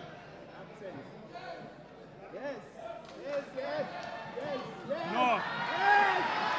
No. He has voted no.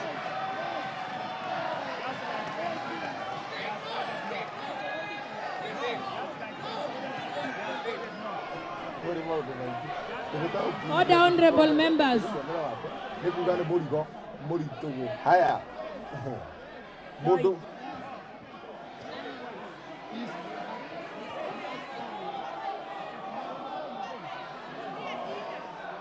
Honorable Daniel, sit down. I will call your name again.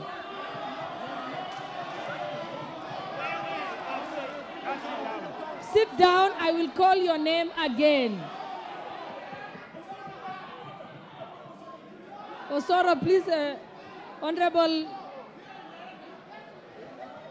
Okay. Call the name. Karidho Kihili Daniel. No. Thank you. We'll also take a repeat and call out Honorable Suda. Bensouda also. Bensouda. Honorable Bensouda. Take your vote again. Okay. Thank you. So now neutralize. Manaiba Julius. Honorable Bayu. Honorable Bayu Kilifi, take your seat. Fatuma, this is the third time.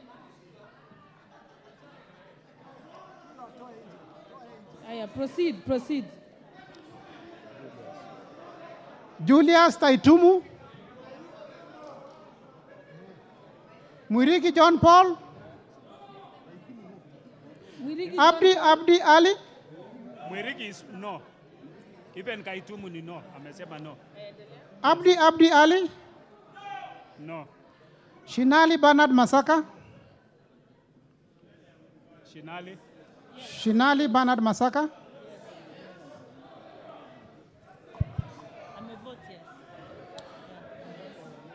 Bonaya Mumina Golo.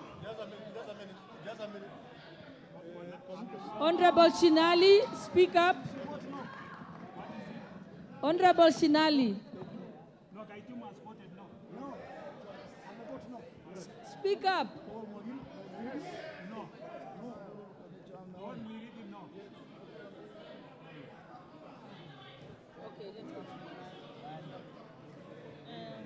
Mumina has voted no. I take Bonaya Mumina no. Lomwa Joseph Samal. Joseph Samal absent. Tubi Bidu Mohammed. Yes. Badibadi Twalib. Ndongo Njoroge Koimburi.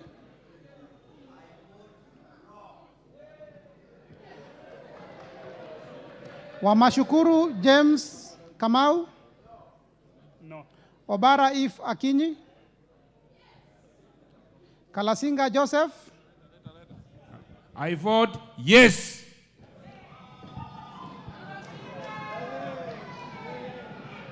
Titus Lote. Order members. Titus Lote. Lote no. Kimilu Joshua. Yes. Sankaire Lea Sopiato. Honorable Wandai, honorable member for minority, the leader, Tafadhali, ask them to keep the voices down so we can hear everyone. Sankaire no. Lea. Okay. Kanchori Elijah Memusi. Amisi Kakuta. Nguro Onesmus Ngogoyo. Sakimba Parashina. Absent. Risa Sunkuya George.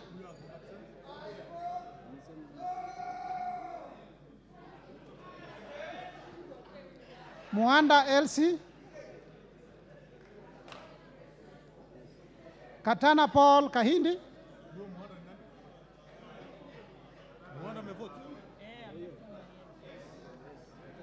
Hassan Abdi Yusuf, Njuguna Chege, Makali John Okwisia, No. Kiungu Peter Irongo, Muli Fabian, He votes no. Shumel Samuel Moroto, No. Sudi Oscar,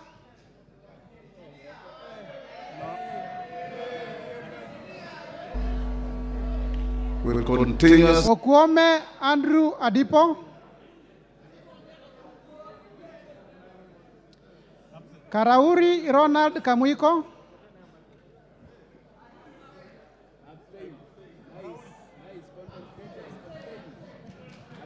Were Shaus Ongondo, Were Shaus Ongondo, Mbui Robert, Make us Olir reflect Adams that there Kipsanai, is always a better tomorrow, Koesh Gideon, and Kenya's resilience relies. Take your seat. Take your seat.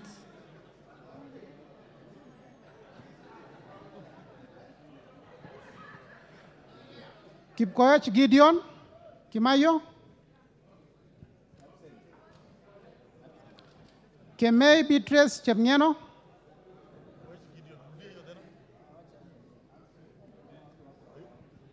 Absent. Kemei Beatrice, Ruto Julius Kipleting, Wangaya Christopher Aseka,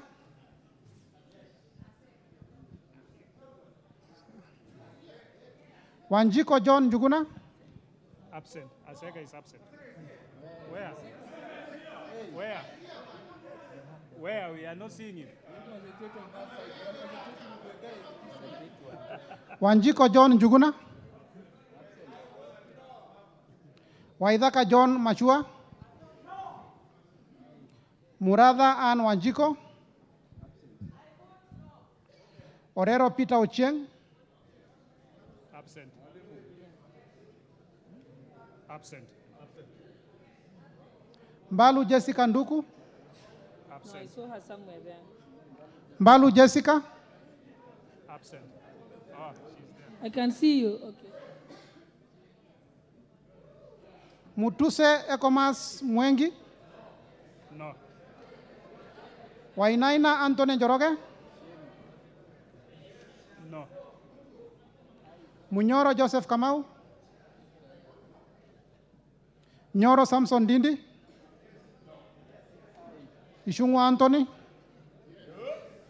Sunkuli Julius, Sunkuli Julius, Yes. Yes. Mwanyanje Gertrude Mbeyu,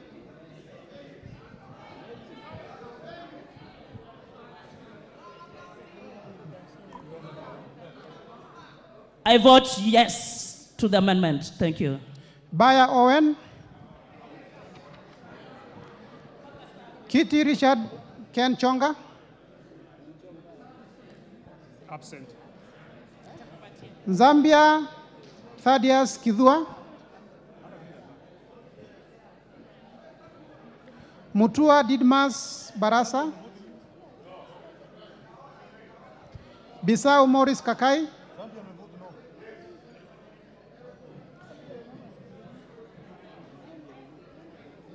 umekapcha huyo? Okay. Rai Samuel Gonzi, Kwenya Dhuku Zakare, No.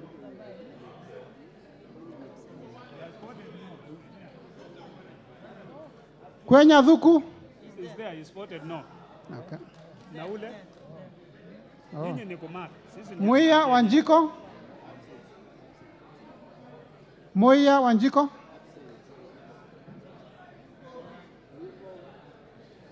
Cherorot Joseph Kimutai.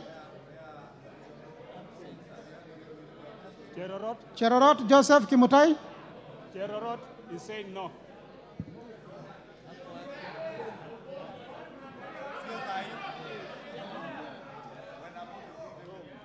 No. Kosgei Ilare Kiplangat. No. Relax. Cherorot ameford no. Tumeiona.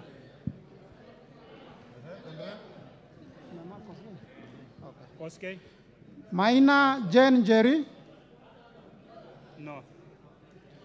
Gitari Joseph Gashoki. No. Uko nyuma. Bedzimba Rashid Juma. Aburi Donye Doris. Yes. Ruth Adhiambo Odinga. Oron Joshua Odongo.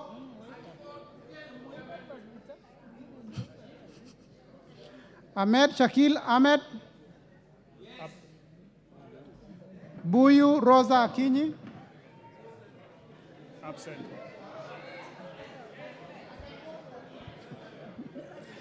Kasalu Irene Mudhoni.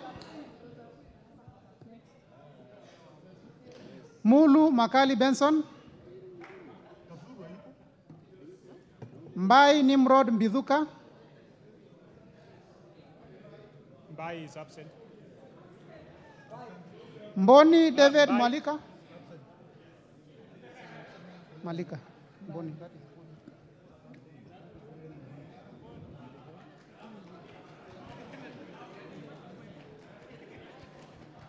Nyamai Resho Kaki. Nyenze Edith. Nyamai has voted no. No. Nyamai is no. Nyenze Edith. Nyenze Edith. Absent. Mokaya Nyakundi Japheth. Kibagendi Anthony. Kibagendi Anthony has voted twice, Gisairo Cliff Ombane. Committee on Finance. And secondly, by various other members and chairs of other committees. It would appear that the character it's disorderly to try and attempt to vote on behalf of someone who's not likely to change in a comprehensive manner. Yegon Brighton. Leonard. And we are likely to be transacting business on matters. He has voted no. Kiprono Mutai Alfred. Tonui Joseph Kipkosgei. Kamero Maisori Marwa Kitayama. Robi Mathias Nyamabe. Masito Fatuma Amisi. Wanyonyi Ferdinand Kevin. Abdirahman Mohamed Abdi.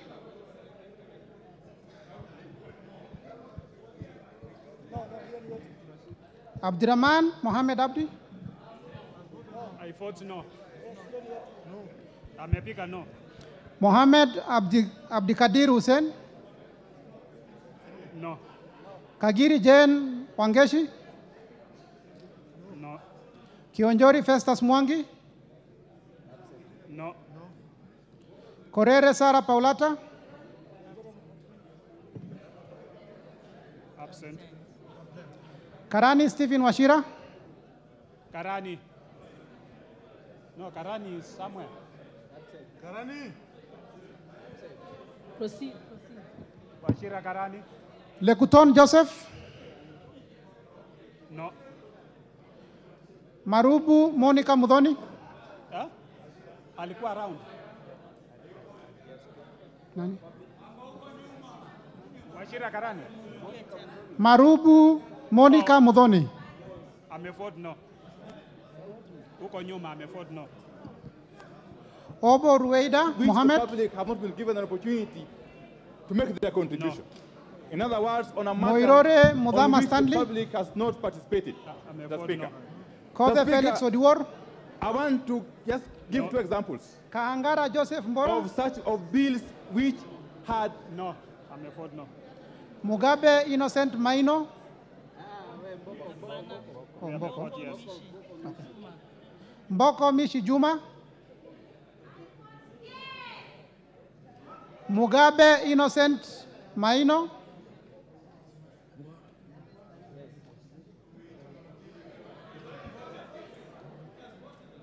I'm a vote yes.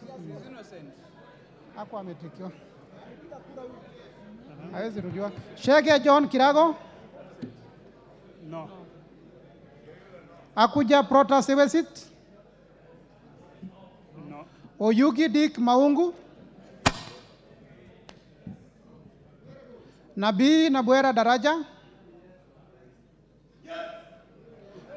Shiforomondo Mangale Munga. No. Mukwana Titus Kamala. Mbiuki Jafeth Miriti Kareke. Kamene Joyce.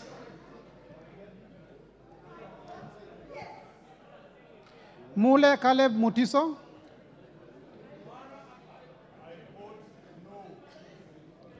Kombe Addison Garama. Omwera George Aladwa. Kiamba Susan Dunge.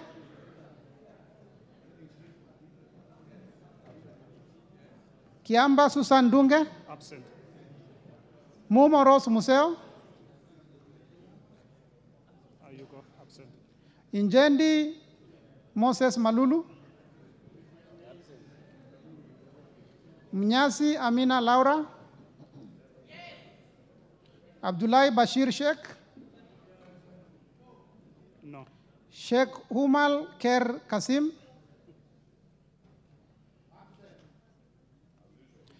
Abdurrahman Mohammed.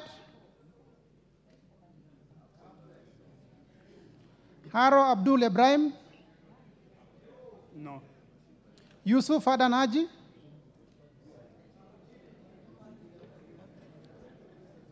Yusuf Adan Haji. Absent. Mukunji John Gitonga. Mukunji. Mukunji John Gitonga. Njoroge Mere wa Maua. Bowen David Kangogo. No. Toroitish Timothy Kipchumba. Wako Naomi Jilo.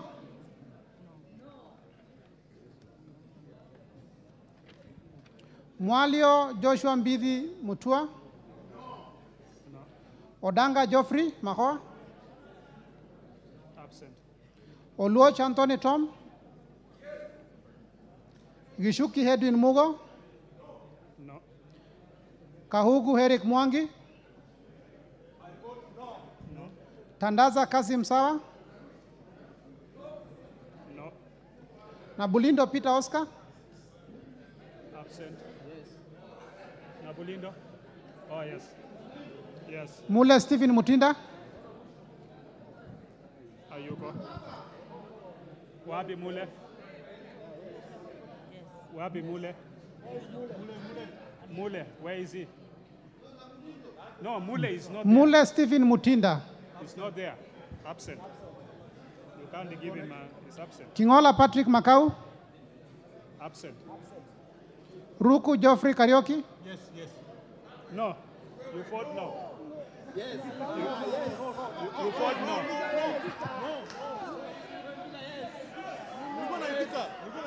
You vote now. No. Ruku Geoffrey Karaoke. No.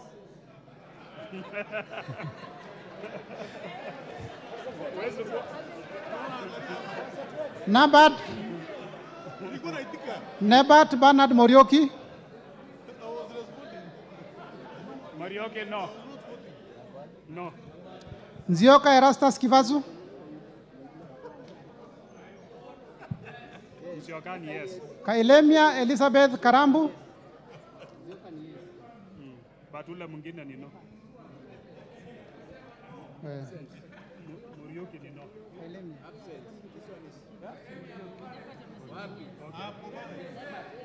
Endelea. Continue. Kailemia Elizabeth. Kailemia Elizabeth Karambu. No. Okay, hold on. Honorable Nebat Bernard, could you kindly take your vote again? Let's proceed.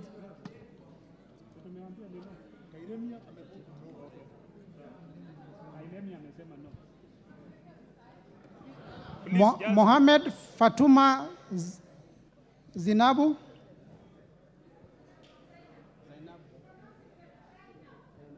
Sinap.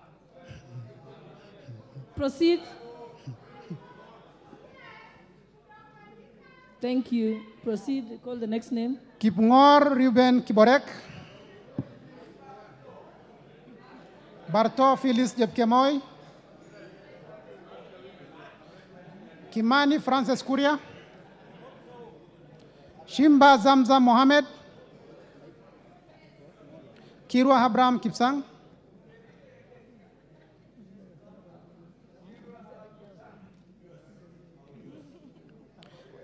Jaldesa Guyo Wako. Absent. Jaldesa Guyo. Absent. Bader Salim Faisal. No. Chesebe Fred Kapondi. Oyo James Onyango.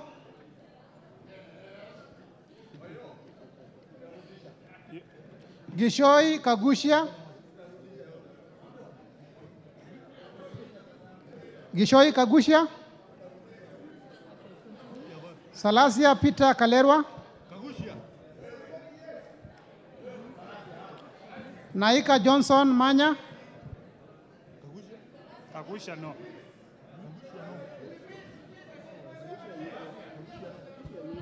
Honorable Kagusha. Honorable, rise to your feet. Absent.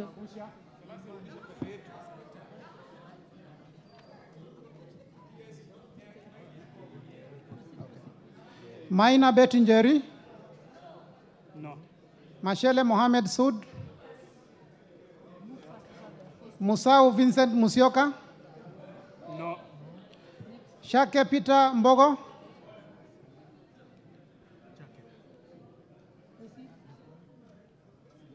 Maingi Mary. Moliongi Gideon. Nzengu Paul. Nguna Shaus. Pasaris Eza Muzoni. Kihara Jane. Wanjiro Njeri. Kiara Jane. She votes no. Shelule Lisa Chepkorir. She votes no.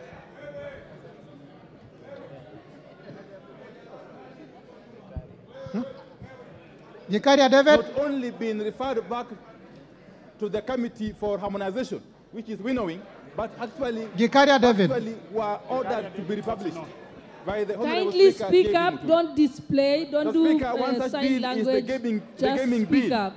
Bill as number 35 of 2019. The second bill is the Arama Samuel. Amendment Bill of 2021.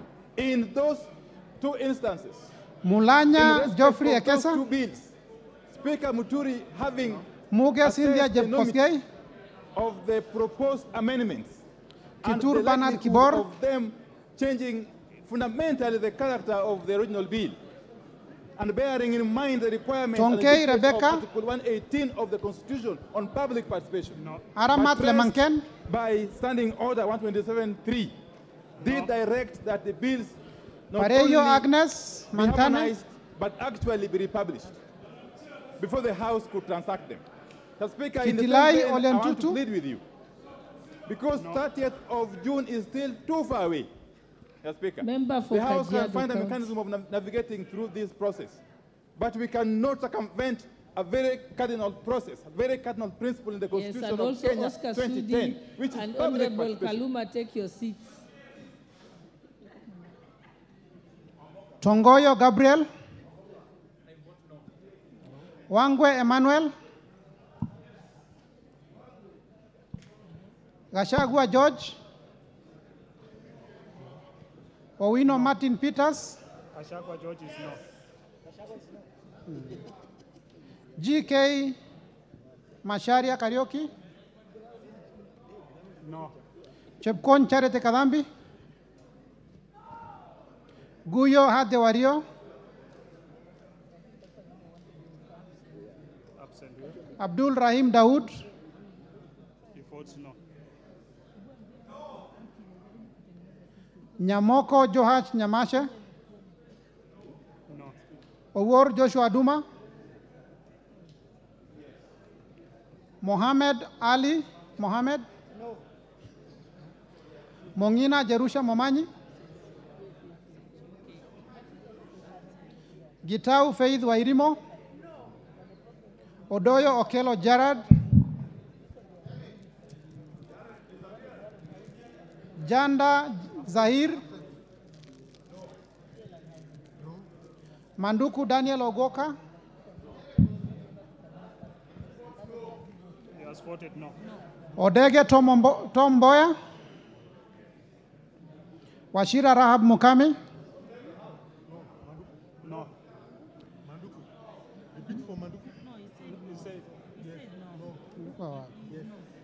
Madenge Duncan Maina, No. Mushira Michael Mwangi, No. Kiarao David Njuguna, No. Wainaina Michael Wambogo, No. Kosing David Losiakou,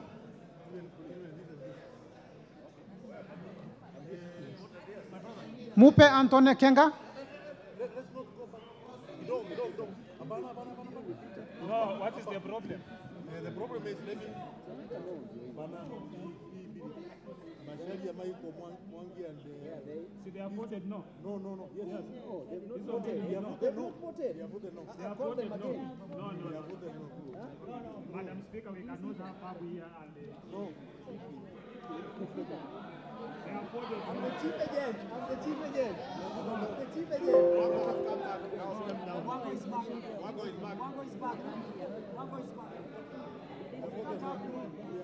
We can't have three. They have voted no. They voted no.